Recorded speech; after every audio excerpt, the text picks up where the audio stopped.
நானும் ஃபீல் பண்ணியிருக்கேன்ல அப்படின்னு நினைத்தால் அதை சொல்ல மாட்டாங்க. அது பகிரங்கமாக சொல்லி கொண்டால் அதில் ஒரு ஒரு தவறு இருக்கலாம், இல்லை தன் மீதான மதிப்பீடு குறையலாம். ஆனால் உள்ளே உணர்வாங்க. அந்த மாதிரி மற்றவர்களை உணர வைக்கும் அற்புதமான ஒரு எழுத்தாளர். அதே மாதிரி தொலைக்காட்சி பேச்சு அப்படின்னு சொன்னால் இவரையும் மற்றவங்க பேச விட மாட்டாங்க, இவரும் மற்றவங்கள பேச விட மாட்டார். சரியான தகவல்களுடன் பேசும் பொழுது யாருமே எதுவும் பேச முடியாது.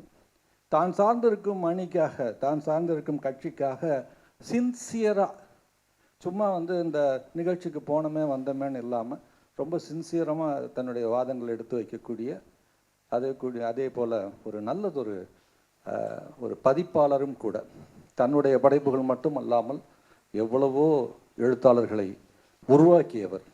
அந்த வகையில் இப்போது அவருக்கு வழங்கப்பட்டிருக்கும் அதிகாரத்தின் அடிப்படையில் மாணவர்களுக்கு இந்த மாதிரியெல்லாம் ஒரு பயிற்சி கொடுக்கணும் அப்படின்ற ஒரு நல்ல எண்ணத்தோட இதை 14 நாள் அவர் நடத்திக்கிட்டு இருக்கிறதே ஒரு வேள்வி. இதெல்லாம் உங்களுக்கு கிடைச்சிருக்கிற ஒரு வரம். இதெல்லாம் நல்லபடியாக நீங்கள் பயன்படுத்திக்கணும். சும்மா ஒரு இலக்கிய கூட்டத்துக்கு போனோம், கை தட்டினோம், நல்லா இருந்துச்சு அப்படின்னு சொல்லிட்டு வந்தோம், சில பேர் அதை ஃபேஸ்புக்கில் எழுதணுன்றது இல்லாமல் இதை எப்படி வாழ்க்கைக்குள்ளே எடுத்துகிட்டு போகிறீங்க, அதுதான் முக்கியம். இதுக்கு மேலே நான் அங்கே உட்காந்து பேசுகிறேன். ரொம்ப சந்தோஷம். அப்போ நிச்சயமாக நீங்கள் தொடர்ந்து கலந்துக்கிட்டு இருப்பீங்கன்னு நினைக்கிறேன். இன்றைக்கி நாளைக்கும் உள்ள மற்ற அமர்வுகளுக்கும் தவறாமல் கலந்துக்கங்க. ஏன்னா அனுபவங்களை அவ்வளோ தூரம் யாரும் சாதாரணமாக சொல்லிட மாட்டாங்க. அதுதான் இன்றைக்கி மிகப்பெரிய ஒரு சூத்திரங்கள். ஒரு காலத்தில் சினிமா அப்படின்ற விஷயங்களின் அந்த ரகசியங்கள் எதுவுமே வெளியில் வராது. எம்ஜிஆர் படங்கள்லாம் பார்த்திங்கன்னா அது மேக்கிங் அப்படின்ற வீடியோஸ்லாம் கிடையவே கிடையாது. இன்றைக்கி நீங்கள் இப்போ அவதாரிலேருந்து நாளைக்கு இப்போ எடுத்துக்கிட்டு இருக்கிற படத்துலேருந்து மேக்கிங் வீடியோஸ் யாருக்கு கிடைக்கும்? இந்த ஜென்ரேஷனுக்கு உங்களுக்கு கிடைக்கிற ஒரு வரம் அது. எந்த படத்துக்கும் மேக்கிங் வீடியோஸ் பார்க்க முடியும். அதே மாதிரி பார்த்தா இன்றைக்கு நிறைய டாக் ஷோஸ், அவங்கவுங்க அனுபவசாலிகள் எல்லாம் பேசுகிறாங்க. இப்போ சாய் வித் சித்ரா ஒரு உதாரணம் சொல்கிறேன். அதில் கலந்துக்கிட்ட எவ்வளவு சாதனையாளர்கள் அவங்க வாழ்க்கையில் அவங்க கண்ட அனுபவங்களை சொல்லியிருக்காங்க. இதெல்லாம் முந்தைய ஜென்ரேஷனுக்கு கிடைக்காத விஷயம். இருக்குது, நம்மளை சுற்றி அவ்வளோ பொக்கிஷம் இருக்குது. எவ்வளோ பேர் அதை தேடி எடுத்து படிக்கிறோம், தேடி எடுத்து பார்க்குறோம். என்ன நம்ம பார்க்குறோம், என்ன நம்ம தேடுறோம், அதுதான் நம்மளுடைய தகுதியை, திறமையை அதிகப்படுத்திக்கிறதுக்கான வாய்ப்புகள். இப்போ ஒன்று வேணாம், இன்றைக்கி ட்ரெண்ட் என்ன, ஒரு விஷயத்தை பொறுத்து. இப்போது பெண்கள், இன்றைய பெண்கள் தங்களுடைய திருமணத்தை பற்றி என்ன மாதிரியான சிந்தனைகளில் இருக்காங்க அப்படின்னா ஒவ்வொரு வீட்டுக்கும் போய் நம்ம போய் கதவை தட்டி கேட்கணுமா? எத்தனை டாக் ஷோஸ் இருக்குது. கருப்பழனி இப்போ நடத்துகிற டாக் ஷோ ஆகட்டும், கோபிநாத் நடத்துகிற நீயா நான் ஆகட்டும், இதிலெல்லாம் பார்த்தீங்க அப்படின்னு சொன்னால் ஒரே கலெக்ஷன், ஒரே இடத்துல பார்த்திங்கன்னா இவ்வளவு விஷயங்கள் கொட்டி கிடக்குது. அந்த மாதிரி சார் கலந்துக்கிற டாக் ஷோஸ் ஆகட்டும், அது அரசியலாக தான் இருக்கணும்னு அவசியம் இல்லை. இலக்கிய நிகழ்வுகளாகட்டும், எந்த விஷயத்துல இருந்தும் நம்ம என்ன எடுத்துக்கிட்டோம், நம்ம என்ன டேக் ஹோம் மெசேஜாக எடுக்கிறோம், அதுதான் ரொம்ப முக்கியமான விஷயம். அதே மாதிரி திரைக்கதைக்கு புத்தகங்கள் அப்படின்றதெல்லாம் முந்தி கிடையாது. இன்றைக்கி 100 படங்களோட திரைக்கதை புத்தகங்கள் இன்றைக்கி அவைலபிள். யார் கொடுப்பா? அது எல்லாமே உங்களை சுற்றி இருக்குது, உங்களுக்கு முன்னாடி இருக்குது. ஆனால் எவ்வளோ பேர் மெனக்கடுறீங்க? இப்போது முதல்ல நான் அடிப்படையாக சொல்லுவேன், அது தவறாக இருந்தால் திருத்திக்கங்க. எந்த மொழியில் நீங்கள் ஈடுபட போகிறீங்களோ, திரைக்கதையிலையோ சினிமாவிலேயோ எந்த துறையாக இருக்கட்டும், எந்த மொழியில் நீங்கள் பயணப்பட போகிறீர்களோ அந்த மொழியில் பாண்டித்யம் வேணும், அந்த மொழியின் அறிவு வேணும். சும்மா தங்கிலீஷில் எழுதிட்டு பண்ணிடலாம் அப்படின்றது ஏதோ 100ல் ஒருத்தர் வேணா ஜெயிக்கலாம். அதில் நேட்டிவிட்டி கிடைக்காது. இப்போ ஒரு பாரதி ராஜாவோடைய அனுபவம், அவருடைய நேட்டிவிட்டி, அந்த இது சிட்டியில் வாழ்கிற ஒருத்தனுக்கு கிடைக்கவே கிடைக்காது. கௌதம் வாசுதேவ் மேனனால் ஒரு பாரதி ராஜா மாதிரி படம் எடுக்கவே முடியாது. கௌதம் வாசுதேவன் மேனன் மாதிரி பாரதி ராஜாவில் படம் எடுக்கவே முடியாது.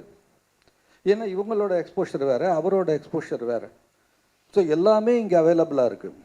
அதே மாதிரி திரைக்கதை எழுதுவது எப்படி அப்படின்றது வெறும்ன புத்தகத்தை படிச்சுலாம் கற்றுக்க முடியாது. ஆனால் ஒரு சின்ன ரூட் இருக்கும், ஒரு கூகுள் மேப் மாதிரி. கூகுள் மேப்பே ஏமாத்தோம், உங்களுக்கு தெரியும். கூகுள் மேப் பல தடவை சுத்தலில் விட்டுருக்கு. ஆனால் சுத்தலில் விடுற சந்தர்ப்பங்கள் ரொம்ப கம்மியாக தான் இருக்கும். அதுக்காக அதை விட்டுற முடியுமா? பல தடவை கூகுள் மேப் தான் பயன்படுது. 95% அது பயன்படுதா இல்லையா? ஊருக்கு, எந்த ஊருக்கு நீங்கள் போனாலும் அது அவ்வளோ பயன்பாட்டோடு இருக்குது. அந்த மாதிரி அதுக்கப்புறம் வந்து வேறு, அதுக்கப்புறம் நம்ம கற்றுக்கிறது வேறு. புத்தகங்கள் கற்றுக் கொடுக்குமான்னா கற்றுக் கொடுக்கும். நம்ம எப்படி கற்றுக்குறோன்றது. இந்த மாதிரியான அனுபவங்களின் சாரங்களாக இருக்கிற புத்தகங்கள் வந்து நிறைய படிக்கணும், நிறைய டிவி ஷோஸ் பார்க்கணும். அந்த இப்போ பொண்ணு இல்லை, கலைஞானம் சார், பஞ்சு அருணாச்சலம், இவங்கெல்லாம் வந்து புக்ஸ் போட்டிருக்காங்க. நக்கீரனில் தொடராக எழுதினார். 5 பாகங்கள். கலைஞானம் சார் கிட்டத்தட்ட 100 படங்களுக்கு இயங்கினவர். அவருடைய அனுபவங்கள், எப்படி திரைக்கதை அமைச்சேன், எல்லாமே இருக்குது. அவ்வளவு வேணான்னா ஒரே ஒரு புத்தகத்தை மட்டும் நான் சிபாரிசு பண்ணணும்னு சொன்னால், பாக்யராஜ் அவர்கள் எழுதின வாங்க சினிமாவை பற்றி பேசலாம். அந்த புக்கு படிங்க. ஒரு அது வந்து அவ்வளோ ஓப்பன் ஆகும் உங்கள் மைண்டு. ஏன்னா அதில் வந்து தன்னுடைய வெற்றி படங்களுக்கு எப்படி திரைக்கதை அமைத்தேன் அப்படின்றது மட்டும் இல்லை, என் படங்கள் ஏன் தோல்வி அடைந்தன, தோல்வி அடைந்த படங்களில் என்ன திரைக்கதை தவறு செய்தேன், அதையும் சேர்த்து சொல்லியிருக்கிறார். அதை யார் சொல்லுவா? அந்த புத்தகம் வந்து ரொம்ப முக்கியமான ஒரு புத்தகம். ஸோ அது மாதிரி உங்களை சுற்றி அவ்வளோ அவைலபிலிட்டி இருக்குது, இந்த மாதிரியான ஒரு வாய்ப்புகள் இருக்குது. இந்த மாதிரி வந்து அரசாங்கமே வந்து மாணவர்கள் மேலே அக்கறை கொண்டு படைப்பு திறன மேம்பாட்டுக்காக இவ்வளவு வேலைகள் எந்த அரசாங்கம் செய்யும், அதை யார் எடுத்து செய்வா? இந்த நேரத்தில் அவர் உட்காந்துட்டு 2 புக்கு எழுதலாமே. அதை உட்காந்து அவரோட பதிவிலே போட்டிருந்தார், ராத்திரி பகலாக வேலை பார்த்து உடல்நிலையே பாதிக்கப்பட்டது. அதையும் மீறி வந்து இதை நடத்திக்கிட்டு இருக்காரு அப்படின்னு சொன்னால், இதன் நோக்கம் அப்படின்றது வந்து நிச்சயமாக ஒரு வகையில் சேவை தான். இது கூட ஒரு சர்வீஸ் தான். இந்த சர்வீஸை நல்லா பயன்படுத்திக்கங்க. ஒரு திரைக்கதையை பற்றி, அதன் இலக்கணம், எப்படி திரைக்கதை அமைக்கிறது அப்படின்றதெல்லாம் வந்து ஒரு மணி நேரத்தில் வந்து சொல்லிட்டு போகிற விஷயம் இல்லை. அது உங்கள் எல்லாருக்குமே தெரியும். அதுக்குன்னு கோர்ஸ் இருக்கே. அப்போ கோர்ஸ் எதுக்கு வைக்கிறாங்க? 1 மணி நேரத்தில் முடிச்சிட முடியும்னா எதற்காக ஃபிலிம் இன்ஸ்டியூட்டில் அதுக்கு தனியாக திரைக்கதைக்கு கோர்ஸ் இருக்குது? அது ஒரு பெரிய ஓஷன். நம்ம ஒரு கரையில் நின்று அப்படி பார்க்கலாம். அது ஒவ்வொரு கடல் இருக்குது, அங்கே ஒரு கப்பல் இருக்குது, இங்கே ஒரு படகு இருக்குதுன்னு சுட்டி காட்டலாம், அவ்வளோதானே ஒழிய. நானே வந்து திரைக்கதை பயிற்சி வகுப்புகள் வந்து 2 நாள் சுருக்கி கண்டென்ஸ்டாக நடத்திட்டு இருக்கேன். இப்போ அந்த 2 நாள் கண்டென்ட்ல இருந்தும் ஒரு மணி நேரத்துக்கு ஜஸ்ட் ஒரு ப்ரஷ் அப் பண்ணுற மாதிரி ஒரு சில பாயிண்ட்ஸை மட்டும் நான் தொட்டுட்டு போகலான்னு நினைக்கிறேன். முதல்ல உங்களுக்கு நம்பிக்கை கொடுக்கறதுக்காக ஒரு சில புள்ளி விவரங்கள் அதில் ஆரம்பிக்கலான்னு நினைக்கிறேன். ஸ்டாட்டிஸ்டிக்ஸ். ஹாலிவுட்டில் வந்து வருஷத்துக்கு ஆவரேஜாக 700 படங்கள் தயாராகுது. இந்தியன் சினிமாவில் எவ்வளோ தயாராகுது தெரியுமா? இந்தியன் சினிமா டோட்டல் ஆவரேஜாக 1800 படங்கள். அப்போ அதோடைய வாய்ப்பு பாருங்கள். நாங்கள்லாம் வந்து உள்ளே வந்தப்பெல்லாம் இருந்த மீடியாவில் உள்ள வாய்ப்புகள்ன்றது டெலிவிஷனே வராத காலம், பத்திரிகைகள் கோல வச்சுக்கிட்டு இருந்த காலம், மாத நாவல்கள் பின்னி எடுத்துக்கிட்டு இருந்த காலம். ஏன்னா வந்து மாத நாவல் எழுதினவர்களுக்கெல்லாம் மாத நாவல்ன்றது வந்து ஒரு வடிவம், அவ்வளோதான். அதை வந்து ஜெயகாந்தன் எழுதியிருக்கார், சுஜாதா எழுதியிருக்காரு, எல்லாருமே எழுதியிருக்காரு. பத்திரிகை கல்பனான்னு ஜெயகாந்தன் பத்திரிகையை நடத்தியிருக்காரு. மாத நாவல்ன்றது மட்டமானதில்லை. மாத நாவல் ஒரு வடிவம். அந்த வடிவத்தில் வந்து என்ன கொடுக்குறோன்றது தான் முக்கியம். அந்த மாதிரி வந்து ஒரு டெலிவிஷன் உள்ளே வராத, விஷுவல் மீடியா உள்ளே வராத ஒரு காலகட்டத்திலலாம் வந்து வாய்ப்புகள் ரொம்ப கம்மி. இன்னைக்கு பார்த்தா திரைக்கதை அப்படின்ற விஷயத்தில் ஒரு விற்பனராக, ஒரு தேர்ந்த ஒரு நபராக உங்களால் வர முடிந்தால் உங்களுக்கு முன்னாடி இருக்கிற வாய்ப்புகள் எக்கச்சக்கம். மூவி இண்டஸ்ட்ரி மட்டும் இல்லை, டெலிவிஷனில் எவ்வளவு சேனல்ஸ், 1000க்கும் மேற்பட்ட சேனல்ஸ் இருக்குது, எல்லா மொழிகள்லையும் சேர்த்து. மொழி இல்லை, இதுக்கு வந்து மொழி முக்கியமே இல்லை. திரைக்கதைன்ற அறிவு முக்கியம். அது எங்கே வேணுமாலும் செயல்பட முடியும். டெலிவிஷன் மட்டும் இல்லை, இன்றைக்கி வெப் சீரிஸ், ஓடிடி தளங்கள், எவ்வளவு ஓடிடி தளங்கள் வந்துருச்சு, எவ்வளவு நேரடியான கண்டென்ட் வந்துருச்சு, எவ்வளவு இண்டிபெண்ட் ஃபிலிம்ஸ் வந்துருச்சு, எவ்வளவு ஷார்ட் ஃபிலிம்ஸ் வந்துருச்சு. இதையும் தாண்டி வந்து மறைமுகமாக வெளியே தெரியாத திரைக்கதை வாய்ப்புகள் அப்படின்னு சொன்னால் டெலிவிஷனில் உள்ள மற்ற டாக் ஷோஸு, ரியாலிட்டி ஷோஸு, அப்புறம் வந்து எஃப்எம் ரேடியோக்கள். எஃப்எம் ரேடியோவில் வந்து அப்படியே சரசரன்னு பேசுகிறாங்களே, அந்த சரசரன்னு 5 நிமிஷம் பேசுகிறதுக்கு முன்னாடி 1 மணி நேரம் அவங்க கண்டென்ட் எழுதுகிறாங்க, எழுதி கொடுக்குறதுக்கு நபர்கள் இருக்காங்க. ஸோ அந்த கண்டென்ட் ரைட்டர்ஸ் அதெல்லாம் திரைக்கதை அறிவு இருந்தால் தான் பண்ண முடியும். பட் அவங்க பேர் வெளியில் தெரியாது. ஆனால் வாய்ப்புகள் இருக்குதுன்னு சொல்ல வரேன். இவ்வளவு வாய்ப்புகள் இருக்குது இன்றைக்கி. ஸோ திரைக்கதை அப்படின்றது வந்து நாம் சினிமாவில் மட்டும்தான் இயங்கணும் அப்படின்றது இல்லை. சினிமான்றது ஒரு மீடியா, அதற்கு ஈக்குவலண்ட்டான மீடியாவாக இன்றைக்கி ஓடிடி வந்துருச்சு. உங்களுக்கே தெரியும் இன்றைக்கி திரையரங்கங்கள் வந்து எவ்வளோ காத்தாடிட்டு இருக்குன்றது, உள்ளே வர வைக்கிறதுக்கு போராடிட்டு இருக்கிறாங்க. அதை தாண்டி ஓடிடி வந்துருச்சு. ஏன்னா வீட்டில் உட்காந்துட்டு சௌகரியமாக பார்க்க முடியுது அப்படின்ற ஒரு சௌகரியத்துக்காக எல்லா ஓடிடிலையும் பணத்தை கட்டிட்டா உலக படங்கள்லேருந்து எல்லா படமும் பார்க்க முடியுன்ற அந்த தனி சௌகரியங்களின் காரணமாக திரையரங்கங்களுக்கு வர்ற கூட்டம் குறைஞ்சிருச்சு. அதையும் தாண்டி எவ்வளவோ படங்கள் ஜெயிச்சிட்ருக்கு. அதனால் வந்து media industry is there. Movie industry அழியாது. மூவி அது ஒரு சைக்கிள், திருப்பி திருப்பி வந்துக்கிட்டு தான் இருக்கும். எப்பயோ எடுத்த கில்லி படம் இன்றைக்கி சக்கப்போடு போடுது, மறுபடியுமே 50 கோடிக்கு மேலே வசூல் பண்ணுது அப்படின்னு சொன்னால், அப்போ மக்கள் தயாராக இருக்கிறாங்க தேட்டருக்கு வர்றதுக்கு. கண்டென்ட்ஸ் உள்ளே வரவழைக்கு மலையாள படங்களுடைய கண்டென்ட்ஸ் அவ்வளோ தூரம் வசீகரிக்கப்பட்டு சமீபத்தில் பார்த்திங்கன்னா பிரேமலுலேருந்து, ஆவேசம்லேருந்து, மஞ்சுமல் பாய்ஸ்லேருந்து இவ்வளவு படங்களும் இங்கே கேரளாவில் பண்ண வசூலை விட தமிழ்நாட்டில் பண்ண வசூல் அதிகம். ஸோ மக்கள் தயாராக தான் இருக்கிறாங்க. கண்டென்ட்ஸ் கம்மியாக இருக்குது, கண்டென்ட்ஸ் வந்து சுமாராக இருக்குது. இல்லை கண்டென்ட்ஸ் நல்லா இருக்கிற படங்களுக்கு வாய்ப்புகள் கம்மியாக இருக்குது. அந்த படங்களை ஓடிடியில் பார்த்துக்கலாமே அப்படின்னு தயாராக இருக்கிறாங்க. தியேட்டருக்கு போய் இவர்களை ஊக்குவிக்கணுன்ற ஒரு கன்விக்ஷன் இல்லாமல் போச்சு மக்கள்கிட்ட. அது சௌகரியம் காரணமாக தான். திரையரங்கத்தோடைய டிக்கெட்டோட விலையாக இருக்கலாம், பார்க்கிங் விலையாக இருக்கலாம், பாப்கார்ன் விலையாக இருக்கலாம், பல காரணங்கள் இருக்கலாம். ஆனால் அழிஞ்சிடாது. வேறு வேறு வகையில் வரும். சின்ன தியேட்டர்ஸ் வரும்ன்றது தான் ஃப்யூச்சரில் எதிர்பார்க்குறாங்க. இந்த மாதிரி 500 சீட்ஸ்லாம் இல்லாமல் 100, 150 சீட்ஸோட ஒவ்வொரு தெருவுலையும் கூட ஒரு தியேட்டர் வரலாம். அது மாதிரியான அமைப்புகள் இன்னும் எதிர்காலத்தில் எதிர்பார்த்துட்ருக்குறாங்க. So movie industry will be there. நம்ம அதுக்கு தயாராகிறோமான்றது தான். ஆவரேஜ் இந்தியன் சினிமா சொன்னேன். தமிழ் சினிமா ஆவரேஜாக 200 படங்கள் ஒரு வருடத்துக்கு தயாரிக்கிறாங்க.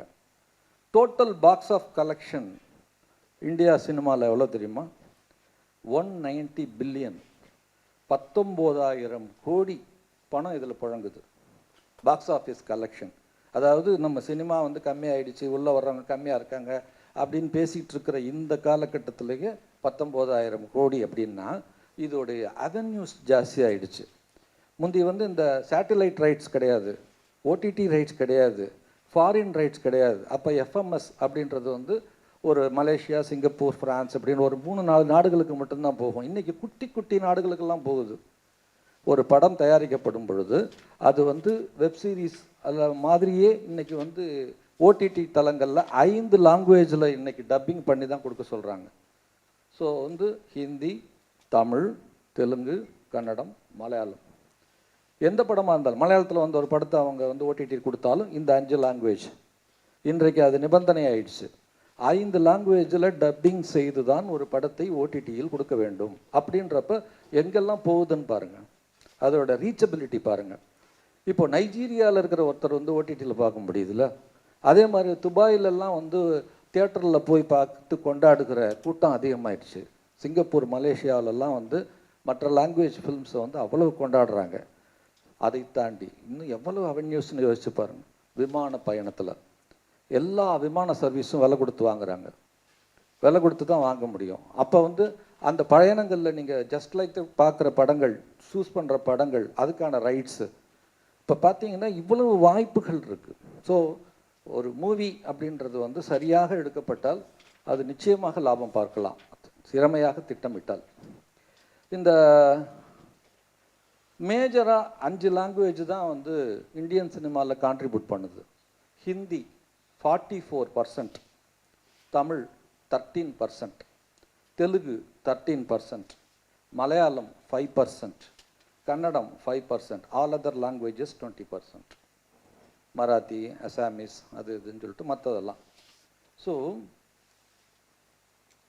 2021 இந்தியை விட மிக அதிகமாக கலெக்ஷன் பார்த்தது தெலுங்கு சினிமா. இதெல்லாம் வந்து வாய்ப்புகள் அவ்வளோ நம்மளை சுற்றி இருக்குன்றதுக்காக, அவங்க நம்பிக்கைக்காக இந்த புள்ளி விவரங்கள்லாம் சொன்னேன். சரி, இது எல்லாத்தையும் விட தமிழ் சினிமா அப்படின்றது வந்து ஏன் சிறப்பானது அப்படின்னு சொன்னால், முன்னோடி அப்படின்னு சொல்லலாம். பல விஷயங்களுக்கு நாம் முன்னோடி. கருப்பு வெள்ளை காலத்திலேயே வந்து தமிழ் சினிமா சாதித்த சாதனையே மற்ற சினிமாக்கள் ஏன் ஹாலிவுட்டில் கூட சாதிக்கலை. ஃபேஸ் ஆஃப் அப்படின்னு முகத்தை மாற்றுற ஒரு டெக்னிக் படம் வந்து ஹாலிவுட்டில் வர்றதுக்கெல்லாம் முன்னாடி எம்ஜிஆர் படம் ஆசை முகம்னு ஒரு படம் வந்திருக்கு. காளிதாஸ் அப்படின்றது 1931 வந்த முதல் டாக்கி இந்தியாவில், தமிழில். அதுக்கப்புறம் இன்று வரைக்கும் தமிழில் வந்திருக்கிற படங்கள் 5000 படங்கள் தயாரிக்கப்பட்டிருக்கு. அந்த ஏலியன்ஸ் இப்போல்லாம் ஒரு கடந்த 20 வருஷமாக தான் ஏலியன்ஸை வச்சு ஹாலிவுட் மூவிஸ் பார்க்குறோம். நம்ம வந்து எம்ஜிஆரும் நம்பியாரும் பறக்கும் தட்டில் சண்டை போட்டிருக்காங்க, கலையரசி அப்பயே கன்சீவ் பண்ணியாச்சு. இந்த மாதிரி விதமான சாதனைகள் நம்ம பண்ணியிருக்கிறோம். ஒரு படத்தில் வந்து ஒரு ஹீரோ ஃபஸ்ட்டு சீன்லேயே ஹீரோ அன்னைக்கு சக்கப்போடு போட்டுட்டு இருந்த சிவாஜி கணேசன் முதல் காட்சியில் சுடப்படுவார். சுட்டது யார்? அதான் படம் அந்த நாள், ஏவிஎம்மின் அந்த நாள். இந்த ஃபார்மேட்லாம் நம்ம எப்பயோ தொட்டுட்டோம். அதே மாதிரி வந்து 9 வேடங்களில் சிவாஜி கணேசன், நவராத்திரி, அதெல்லாம் ஹாலிவுட்லலாம் நினைக்கிறதுக்கு முன்னாடி நம்ம வந்து அந்த டெக்னாலஜியெல்லாம் வளர்கிறதுக்கு முன்னாடி, இன்றைக்கி இருக்கிற டெக்னாலஜியெல்லாம் இல்லாத ஒரு காலகட்டத்தில் நம்ம அதை பண்ணி காமிச்சிருக்கோம். அதெல்லாம் வந்து அவ்வளவு சாதனைகள் கொண்ட டெக்னீஷியன்ஸும் பிரில்லியண்ட்டான மூளைகளும் கொண்ட நபர்கள் இயங்கிய இடம் தமிழ் சினிமா. டபுள் ஆக்ட் முதல்ல தமிழில் தான் பண்ணியிருக்கோம் தெரியுமா? உத்தமபுத்திரன், 2 உத்தமபுத்திரன் வந்திருக்கு. சிவாஜி நடித்தது 2வது உத்தமபுத்திரன், அதற்கு முன்னாடி ஒரு உத்தமபுத்திரன் வந்திருக்கு. ஸோ டபுள் ஆக்ட்ன்ற ஒரு கான்செப்ட் எல்லாம் உருவாக்குனது தமிழ் சினிமா. ஸோ இந்த மாதிரி நிறைய பெருமை வாய்ந்த தமிழ் சினிமா. சரி, இப்போ திரைக்கதை அப்படின்றதுக்குள்ளே வரணும்னா, வாட் இஸ் திரைக்கதை? பாக்யராஜ் சாரோடைய எளிமையான வார்த்தைகளில் சொல்லணும்னா, ஒரு கதை அப்படின்றது தங்கம், வெட்டி எடுக்கப்பட்ட தங்கம். திரைக்கதை அப்படின்றது ஆபரணம், அதை ஜுவல்லாக மாறுறது தான் ஆபரணம் அப்படின்றது அவருடைய ஒரு வெர்ஷன். நான் எப்படி பார்க்குறேன்னா, கதை அப்படின்றது வந்து அரிசி, திரைக்கதை அப்படின்றது வந்து இட்லி, தோசை, கஞ்சி, சோறு. இந்த தோசைக்குள்ளேயே மசால் தோசை, செட் தோசை, ரோஸ்ட் தோசை, இட்லியில் மினி இட்லி, பெரிய இட்லி, சாம்பார் இட்லி, அப்புறம் வந்து பொடி இட்லி, எவ்வளவு வெரைட்டியும் கொடுக்கக்கூடிய மூல விஷயம்ன்றது அரிசி இல்லையா? ஸோ சரி, இது திரைக்கதைக்குன்னு தனியாக ஒரு ரூம் போட்டு மூளையில் உட்காந்து அப்படியே யோசிக்கணும், இல்லை 10 பேரோடு உட்காந்து பேசணும் அப்படின்றதெல்லாம் எதுவுமே கிடையாது. நம்ம வாழ்க்கையில் தினமே நம்ம பண்ணிகிட்ருக்குறோம். நம்ம நம்ம திரைக்கதை பண்ணிகிட்ருக்குறோம். அது திரைக்கதைன்னு நமக்கு தெரியாது, அவ்வளோதான். இன்றைக்கி வீட்டுக்கு லேட்டாக போகிறப்ப என்ன காரணம் சொல்கிறதுன்னு மனசுக்குள்ளே ரிஹர்சல் பார்க்குறதெல்லாம் திரைக்கதை இல்லையா? ஆஃபீஸுக்கு லீவ் போடுறதுக்கு என்ன சொல்லலாம்னு ஒவ்வொருத்தரையும் ஒவ்வொரு விதமாக சொல்கிறதுன்றது திரைக்கதை இல்லையா? ஒரு காதலை எப்படி ப்ரொப்போஸ் பண்ணலாம்னு யோசிக்கிறதெல்லாம் திரைக்கதை இல்லையா? இது மாதிரி ஏற்கனவே சொல்லிட்டாங்க, நம்ம இப்படி சொல்லலாம்னு ரியல் லைஃப்பில் யோசிக்கிறது, ஒரு காதலில் வந்து எப்படி கன்வே பண்ணுறதுன்றது திரைக்கதை இல்லையா? ஒரு ஹாஸ்பிட்டலில் ஒரு டாக்டர் வந்து ஒரு நோயாளி வந்து கூடிய சீக்கிரம் இறந்துருவாருங்க, அந்த பேஷண்ட்டுக்கு தெரிவிக்கணுமா வேணாமான்னு நீங்கள் முடிவு பண்ணிக்கிங்கன்னு சொல்லிட்டாருன்னு வைங்க. இப்போ அந்த உறவினர்களெல்லாம் கூடி பேசுகிறதுக்கு பேர் திரைக்கதை இல்லையா? இது சொல்லுவோமா வேணாமா? எப்படி சொல்கிறது? எப்படி அவர் மைண்டை ரெடி பண்ணுறது? 6 மாதத்தில் போயிடுவாருன்னு அந்த பேஷண்ட்டை எப்படி சொல்லலாம்? இல்லை சொல்லாமே விட்டுடலாமா? சொல்கிறதுனா கொஞ்சம் கொஞ்சமாக பக்குவமாக சொல்லலாமா? விவாதிக்கிறோம் இல்லையா? விவாதித்து கடைசியாக கொஞ்சம் கொஞ்சமாக அதை சொல்கிறோம் இல்லையா? பல விதமாக பேசுகிறோம் இல்லையா? அதெல்லாம் திரைக்கதை தானே. ஒரு 50 பேர் சேர்ந்து ஒரு டூர் போயிட்டு வாங்க, 50 பேர்ட்டையும் தனித்தனியாக அந்த டூரோட அனுபவத்தை கேளுங்க, எல்லாம் ஒரே மாதிரி சொல்லுவீங்களா? எல்லோரும் வேறு விதமாக சொல்லுவாங்க. ஒருத்தர் எங்கே ஆரம்பிப்பாருன்னா, வண்டி புறப்படுறதுக்கே 1 மணி நேரம் ஆச்சு, அவன் வந்து கடைசி நிமிஷத்தில் தான் டீசல் போடுறான், நாங்கள் உட்காந்துட்டு வெயிட் பண்ணிகிட்டு இருக்கிறோம், அப்படி ஆரம்பிப்பார். ஒருத்தர் போன இடத்துலேருந்து ஆரம்பிப்பார், அந்த இடத்துல தாஜ்மஹால் எவ்வளோ சூப்பராக இருந்துச்சு தெரியுமா அப்படின்னு ஆரம்பிப்பார். நமக்குள்ளே ஒவ்வொரு வெரைட்டி ஆஃப் ஸ்க்ரீன் பிளே நம்ம மைண்டில் இருக்குது. பட் அதையெல்லாம் நம்ம வந்து இந்த திரைக்கதைன்னு தெரியாது. அவ்வளோதான். ஒரு கல்யாண வீட்டுக்கு போயிட்டு வர்றோம், ஒரு கல்யாணத்தில் கலந்துக்கிறோம், போயிட்டு வந்ததுக்கப்புறம் சாப்பாடை பற்றி ஒருத்தர் பேசுவார், பொண்ணோட அலங்காரத்தை பற்றி ஒருத்தர் பேசுவார், வரவேற்றதை பற்றி ஒருத்தர் பேசுவார், வந்த விஐபிஸை பற்றி ஒருத்தர் பேசுவார், ஒரு காத்திருந்த நேரத்தை பற்றி ஒருத்தர் பேசுவார், அலங்காரத்தை பற்றி ஒருத்தர் பேசுவார் இல்லையா? எல்லாரும் ஒரே மாதிரி பேசுகிறோமா? ஒரே விதமாக பேசுகிறோமா? இப்போ ஒன்றும் இல்லை. அதே மாதிரி லைஃப்லையே நம்ம சஸ்பென்ஸ் வச்சு பேசுகிறது சகஜமாக பேசுவோம். இப்போது ஒன்றும் இல்லை, நண்பர்கிட்ட பேசுகிறோம், எனக்கு கல்யாணம் செட்டில் ஆகிருக்குடா, ஆனால் அதில் ஒரு சின்ன சிக்கல், நான் நேரில் பார்க்குறப்ப சொல்கிறேன். இவனுக்கு வந்து அவன் நேரில் சந்திக்கிற வரைக்கும் இவனுக்கு அந்த தவிப்பு இருக்குமா இருக்காதா? என்னடா அது கல்யாணம் செட்டில் ஆகிருக்குன்றது நல்ல விஷயம், ஆனால் அதில் ஒரு சிக்கல்ன்றான், அது என்னவோ நேரில் சொல்கிறேன்றான். அது என்னவா இருக்கும்? இதுதானே சஸ்பென்ஸு, இதுதானே படங்களில் வைக்கப்படுறது. இது நம்ம சகஜமாக நம்ம பண்ணிகிட்ருக்குறோம். அது திரைக்கதைன்றது நமக்கு தெரியாது, அவ்வளோதான்.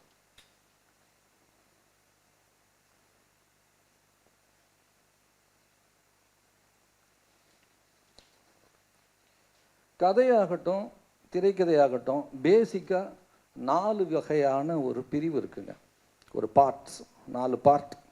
ஒரு மரம் அப்படின்னு சொன்னால் கிளை, இலை, பூ, காய் அப்படின்ற மாதிரி கதைக்கும், எழுதப்படுகிற கதைக்கும் திரைக்கதைக்கும் பேசிக்கான 4 பகுதி அப்படின்றது என்னென்னா நேரேஷன், ஆக்ஷன், மோனலாக், டயலாக். வர்ணனை, செயல், எண்ணம், வசனம். ஒரு வர்ணனை அப்படின்றது என்ன, தமிழில் நம்ம சொல்கிறப்போ என்ன சொல்லுவோம்? ஒரு மலைப்பாதை இல்லை ஒரு மலைவாசஸ்தலம், அதை வந்து அப்படியே ஐஸ்கிரீம் குழைந்தது மாலை, அந்த மலையிலெல்லாம் முகட்டிலலாம் இருந்துச்சு அப்படிலாம் சொல்கிறோம் இல்லையா? அது வந்து வர்ணனை. அதையே காட்சிபூர்வமாக காட்டப்பட வேண்டும். எந்த இடம், லொக்கேஷன் தெரியணும்னா இது வந்து 4 பக்கத்துக்கு சொல்லப்படுகிற ஒரு வர்ணனையை ஒரே ஒரு ஷாட்டில் 10 செகண்ட் 5 செகண்டுக்குள்ளே சொல்லிட முடியும். அது பேனிங்கில் கூட போயிடலாம். அந்த ஷாட்டை காமிச்சிட்டு அடுத்த ஷாட்டாக சொல்லலாம், இல்லை அப்படியே போகலாம். இன்றைக்கி உள்ள ட்ரோன் ஷாட்ஸ், இன்றைக்கி உள்ள டெக்னிக்கல் விஷயங்களில் அது அப்படியே பதிவு பண்ணியும் பதிவு பண்ணாமல் போகலாம். அதெல்லாம் டைரக்டர் சாமர்த்தியம். ஆனால் ஒரு லொக்கேஷன், இது இந்த கதை எங்கே நடக்கிறது, எந்த பின்னணியில் நடக்கிறது, இது சிட்டி கதையா இல்லை வந்து கிராமத்து கதையா இல்லை எங்கே நடக்குது, வாட் டைப் ஆஃப் ஸ்டோரி அப்படின்றது சொல்கிறதுக்கான அந்த லொக்கேஷன், அந்த பின்னணியை பதிவு செய்கிற விஷயம் கதையாக இருந்தால் வர்ணனை, சினிமாவாக இருந்தால் நேரேஷன். அவ்வளோதான். நீங்கள் கதையாக எழுதும் பொழுதும் திரைக்கதையாக எழுதும் பொழுதும் இதைத்தான் நீங்கள் எழுத வேண்டியதாக இருக்கும். அது நீங்கள் உங்களுக்கு எந்த லொக்கேஷன் கிடைக்குதுன்றது உங்கள் கையில் இல்லை. இப்போ ஊட்டியில் கதை நடக்கிறதா நீங்கள் கன்சீவ் பண்ணிக்கலாம். ஊட்டியில் எடுத்த உடனே தொட்டபெட்டாவில் தான் ஓப்பன் ஆகுது அப்படின்ற மாதிரி நீங்கள் போனீங்கன்னு வச்சுங்களேன். இப்போது வந்து உங்கள் ப்ரொடியூசர் வந்து ஊட்டிக்கு கொடுக்குறாரா பரங்கிமலை கொடுக்குறாரான்னு தெரியாது. அது உங்கள் கையில் இல்லை. ஆனால் வந்து ஒரு கன்சீவ் பண்ணும் பொழுது நம்ம எழுதுகிறப்போ நமக்குன்னு ஒரு சௌகரியம் வேணும் இல்லையா? அதுக்கு வந்து அந்த நேரேஷன் தேவைப்படுகிறது. அது ஒரு பார்ட். அடுத்தது ஆக்ஷன். சரி, ஒரு மலைப்பாதையில் ஒரு கார் போயிட்டுருக்கு, அந்த காரில் 2 பேர் பேசிக்கிட்டே போகிறாங்க அப்படின்னா இதுதான் ஆக்ஷன். அடுத்த பகுதியான இதுவே தான் கதையில் வர்றப்பையும் அப்படி தான் வரும், திரைக்கதையிலையும் அப்படி தான் வரும். நேரேஷன்றது லொக்கேஷனுக்காகவும் எங்கே நடக்கிறது அப்படின்ற விஷயத்தை சொல்கிறதுக்காக. அதுன்னா அடுத்தது ஆக்ஷன், செயல். இல்லை எடுத்ததுமே ஒரு இப்போ நான் அந்த நாளில் சொன்ன மாதிரி ஒரு துப்பாக்கி மட்டும் ஃப்ரேமில் வருது, டப்புன்னு அது சுடுது, யாரோ போய் எகிரி விழுறாங்க. அது கதாநாயகனாக இருக்கலாம், கதாநாயகியாக இருக்கலாம், வில்லனாக இருக்கலாம். அதெல்லாம் உங்களுடைய கற்பனை திறன். பட் அந்த செயல் இருக்கு இல்லையா, தட் இஸ் கால்டு ஆக்ஷன். இதற்கு பிறகு எண்ணம். கதையில் எழுதுகிறப்ப பார்த்திங்கன்னா நம்ம எண்ணங்களை வந்து எவ்வளோ தடவை, அப்போது இந்த டைவர்ஸ் எனக்கு தேவைதானா, என் குழந்தைங்களோட எதிர்காலம் என்ன ஆகும், நான் இன்னும் கொஞ்சம் யோசிக்கலாமா, இப்படின்னு சொல்லிட்டுலாம் வர்ணனையில் வரும் இல்லையா? இது வந்து மோனோலாக், தானாகவே நினைத்து பார்த்து கொள்வது. இது வந்து சினிமாவில் சொல்கிறது வரைக்கும் மைண்ட் வாய்ஸ். குடும்பம் வரைக்கும் மைண்ட் வாய்ஸ்ன்றது அவாய்ட் பண்ணுறது. காமெடி படங்களுக்கு மட்டும்தான் மைண்ட் வாய்ஸ் ஒர்க் அவுட் ஆகும். மற்ற படங்களில் வந்து மைண்ட் வாய்ஸ் அப்படின்றது வந்து அதெல்லாம் முடிஞ்சு போன ஒரு காலகட்டம். இன்றைக்கும் வந்து தொடர்றதுன்றது காமெடி படங்களுக்கு மட்டும்தான் வரும். அவன் ஒரு தடவை ஒன்று நினச்சிக்குவான், அட இவன் இந்த ஐடியாவில் பண்ணிட்டு போகிறானா இவனை அப்படின்னு நினச்சிக்கிறான்ல. இது லிப்பு இல்லாமல் மைண்டில் போடுவார். இதெல்லாம் வாயில் லிப் இருக்காது. இந்த மாதிரி வசனங்கள் பார்த்திங்கன்னா திஸ் இஸ் மோனோலாக். இந்த மைண்டுக்குள்ளே நினைக்கிற அந்த மைண்ட் வாய்ஸ் கூடுமான வரை ஒரு சிறந்த சிறை கதையில் இந்த மோனோலாக் என்கிற மைண்ட் வாய்ஸ் அவாய்ட் பண்ணப்படணும். ஏன்னா வந்து காட்சி பூர்வமாக போகிறப்ப அவன் என்ன நினைக்கிறான்றதை உங்களால் செயலில் காட்டணும். அவன் அடுத்தது அவன் பேச போகிறான்னா அந்த பேச்சிலே வந்துடும். அதற்கு முன்னாடி ஒரு தடவை அவன் நினச்சிக்கிட்டான், அதுக்கப்புறம் அதை சொன்னான் அப்படின்னா அது போர் அடிக்கும். அதனால் வந்து பட் இட் இஸ் தேர். இன்னொன்று அடுத்தது தான் டயலாக். டயலாக்ன்றது கதையிலையும் அதுதான், படத்துலேயும் அதுதான், திரைக்கதையிலையும் டயலாக். இந்த 4 பார்ட் கொண்டது தான் ஒரு ஸ்க்ரீன் பிளே. அதோட ஃபார்மேட், எழுதுகிற ஃபார்மேட்டுன்றது அது வேறு, அது விதவிதமாக இருக்குது, இப்படி வேணுமாலும் எழுதலாம். பட் இந்த 4 விஷயங்கள் ஒரு திரைக்கதையில் கண்டிப்பாக தேவை. எங்கே நடக்குது, பகலா இரவா, உள்ளையா வெளியிலையா, ஒரு வீட்டுக்கு உள்ளையா வீட்டுக்கு வெளியிலையா, இது இரவா பகலா, இதெல்லாம் வந்து அந்த டீட்டெயில்ஸ் வந்து ஸ்கிரிப்டில் வரணும். இதெல்லாம் வந்து டெக்னிக்கல் விஷயங்கள். இந்த கதை தேர்வு அப்படின்னு பார்க்குறப்ப பார்த்தா பல விதமான கதைகளை வந்து நம்மளால் சொல்ல முடியும். பட் பேசிக்காக 2 தான் ஒரு கேட்டகரிக்குள்ளே வரும்.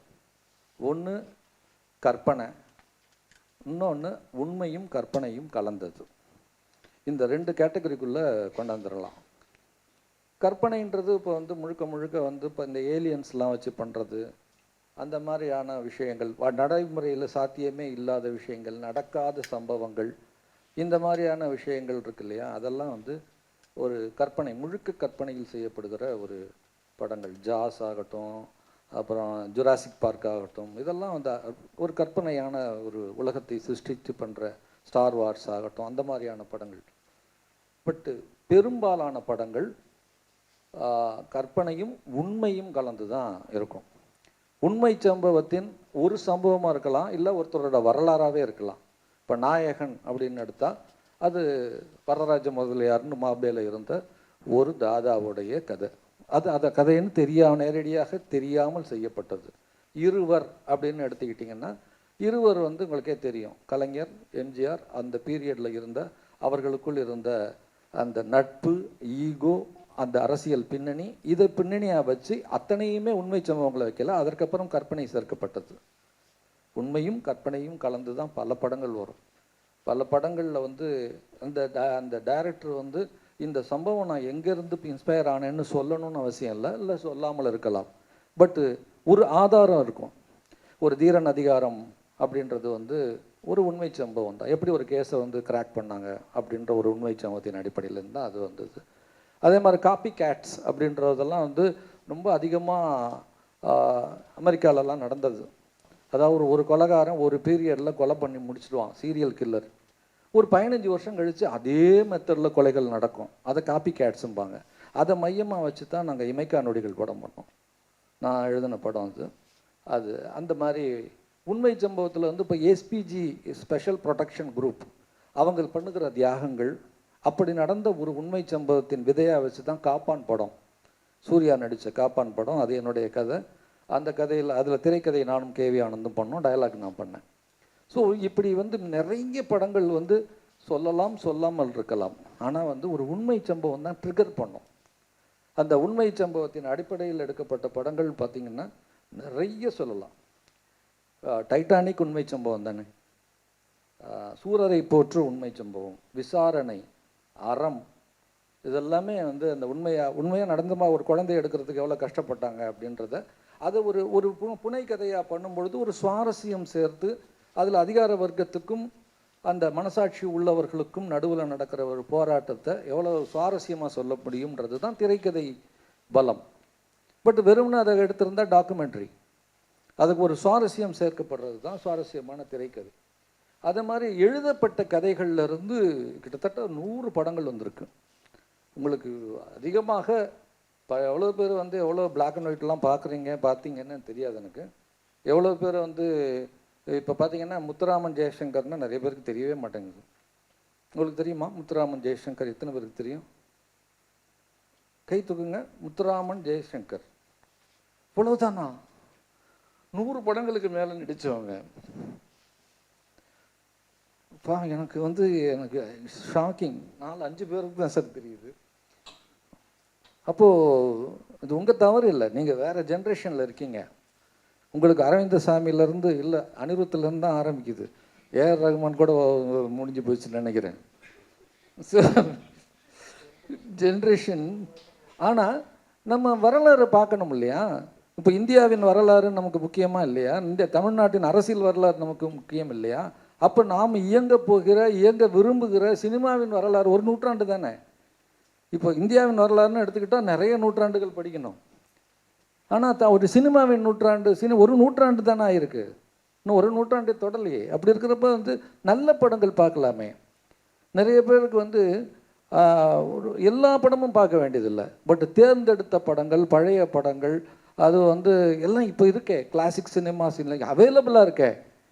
அதாவது முந்தி நாங்கள் லெண்டிங் லைப்ரரி மாதிரி இதுக்கு இந்த கேசட் வாடகைக்கு விடுற கடையில் போய் மெம்பர் ஆகி கேசட்டுன்னு ஒன்று எடுத்துகிட்டு அப்படி படங்கள், உலக படங்கள்லாம் நான் அவ்வளவு பார்த்துருக்கேன். உங்களுக்கு அப்படியெல்லாம் அவசியம் இல்லை. இன்றைக்கி டெலிவிஷனில் கிளாசிக் மூவிஸ் போடுறாங்க. எவ்வளோ உங்களை சுற்றி அவ்வளோ வாய்ப்புகள். யூடியூப்பில் போய் முந்தா நாள் நான் மோட்டார் சுந்தரம் பிள்ளை பார்த்தேன். ஏன்னா மோட்டார் சுந்தரம் பிள்ளை என்ன கதைன்றது ஏதோ ஒரு குறிப்பு, ஒரு ரெஃபரன்ஸுக்கு தேவைப்பட்டது. தள்ளி பார்த்துக்கிட்டு இருந்தேன். ஸோ இப்போ எதை தேடினாலும் கிடைக்குது. ஸோ பார்க்குறது நம்ம கையில் தான் இருக்குது. உங்களுக்கு இதுதான் என்னுடைய ப்ரொஃபஷன் அப்படின்னு நினைத்தால் கண்டிப்பாக பழைய பிளாக் அண்ட் ஒயிட் படங்களில் எல்லாம் பார்க்கணுன்னு நான் சொல்லலை, அதில் தேர்வு செய்து பார்க்கலாம். எதெல்லாம் தேர்வு செய்யணுன்றதுக்கு எவ்வளவோ புத்தகங்கள் இருக்குது, எவ்வளவோ பேர் கொடுத்துருக்காங்க, ரெஃபரன்ஸ் கொடுத்துருக்காங்க. ஒரு டைரக்டருக்கு 2 படமாவது பார்க்கலாம். பீம்சிங்கோட படங்கள் எவ்வளோ பேர் பார்த்துருக்கீங்க? நீங்கள் ஒருத்தர் தான் கை தூக்குறீங்க. ஒருத்தர் தானா? பீம்சிங்கோடைய படங்கள் பார்த்துருக்கீங்க? Very good. யாரும் என்ன பார்த்தாரு? கர்ணண்ணா. அது ரைட்டு, நான் சொல்கிறது சரி விடுங்க, ஓகே. இப்போ அந்த கதைகள், எழுதப்பட்ட நாவல்களிலிருந்து எடுக்கப்பட்ட படங்களில் இப்போ நான் சொல்கிறேன், எவ்வளோ பேர் பார்த்துருக்கீங்க? இந்த சில நேரங்களில் சில மனிதர்கள் பார்த்துருக்கீங்களா? தில்லானா மோகனாம்பாள், 47 நாட்கள், முள்ளும் மலரும், மோகமுல், சிறை, புவனா ஒரு கேள்விக்குறி, காயத்ரி, பிரியா, லேட்டஸ்ட்டாக சொன்னால் புரியும் உங்களுக்கு, அசுரன், வாடிவாசல், பொன்னியின் செல்வன்னா புரியும். ஸோ ஆல்ரெடி எழுதப்பட்ட நாவல்களை படமாக்குவது அப்படின்றது மிகப்பெரிய சேலஞ்ச். அதுக்கு அந்த கதையை அப்படியே உள்வாங்கி அதோடைய எசன்ஸ் மட்டும் கொடுத்தா போதும். ஒரு 1000 பக்கங்களில் எழுதப்பட்ட ஒரு நாவலை ஒரு 2.5 மணி நேரத்தில் கொடுக்கணும் அப்படின்னு சொன்னால் அப்படியே வரிசையாக அதில் என்ன கொடுத்துருக்கோ அதே மாதிரி போயிட்டுருக்க முடியாது. மகேந்திரன் பண்ணினது உமாச்சந்திரன் எழுதின முள்ளும் மலரும். அவர் ஒரு பேட்டியில் சொல்லியிருக்கார், அவரோட புத்தகம் எழுதியிருக்கார் மகேந்திரன். அதில் அவர் சொல்லியிருக்கார், முள்ளும் மலரும் கதையை நான் படிச்சுக்கிட்டே வர்றேன், ஒரு குறிப்பிட்ட பக்கங்கள் தாண்டினதுக்கப்புறம் நான் அப்படியே வச்சுட்டேன். அந்த கதை எப்படி முடிஞ்சது அப்படின்னு இன்னைய வரைக்கும் எனக்கு தெரியாது, நான் முழுக்க படிக்கலை. எனக்கு அந்த பின்னணி, அந்த கேரக்டர்ஸ், அதுக்குள்ளே உள்ள ஒரு வலு, அதில் இருக்கிற ஒரு ஃப்ரிக்ஷன், அதுவே எனக்கு போதுமானதாக இருந்தது அப்படின்னு சொல்லிட்டு அவர் சொல்லியிருக்கார். அது மாதிரி ஒரு பாத்திரப்படை, ஒரு சிறுகதை தான் சிறை. அனுராதா ரமணன் எழுதின ஒரு சிறை அப்படின்றது ஒரு சிறுகதை. அந்த ஆர்சி சக்தி அதை ஒரு அற்புதமான ஒரு காவியமாக ஒரு படமாக கொடுத்துருக்காரு. சிறை பாருங்கள், சிறை படிங்க பாருங்கள், அப்போ தான் அந்த வித்தியாசம் தெரியும். ஒரு கதையிலிருந்து எப்படி திரைக்கதை பண்ணுவது, என்னெல்லாம் பண்ணியிருக்கிறாங்கன்னு. அதே மாதிரி சில நேரங்களில் சில மனிதர்கள், ஜெயகாந்தன் எழுதினது அந்த நாவலே அக்னி பிரவேசம் அப்படின்ற அவருடைய சிறுகதையின் தொடர்ச்சி. ஒரு சிறுகதை எழுதினார், ஒரு புரட்சிகரமான சிறுகதைகளில் ஒரு கதை அது. அந்த கதையை இதை ஏன் எக்ஸ்டெண்ட் பண்ணால் எப்படி இருக்கும், இந்த கதையில் உள்ள தாய் அப்படி நடந்து கொள்ளவில்லை என்றால் எப்படி இருக்கும் அப்படின்னு அதோடைய எக்ஸ்டென்ஷனாக யோசித்த நாவல் தான் சில நேரங்களில் சில மனிதர்கள். அது லக்ஷ்மி நடித்தது. அந்த படம் பாருங்கள், பார்த்துருக்கீங்களா? இந்த கைத்துக்கு சொல்கிறது எம்ப்ரேசிங்காக இருக்கும், அது கேட்காமே விட்டுறது நல்லதுன்னு நினைக்கிறேன். ஸோ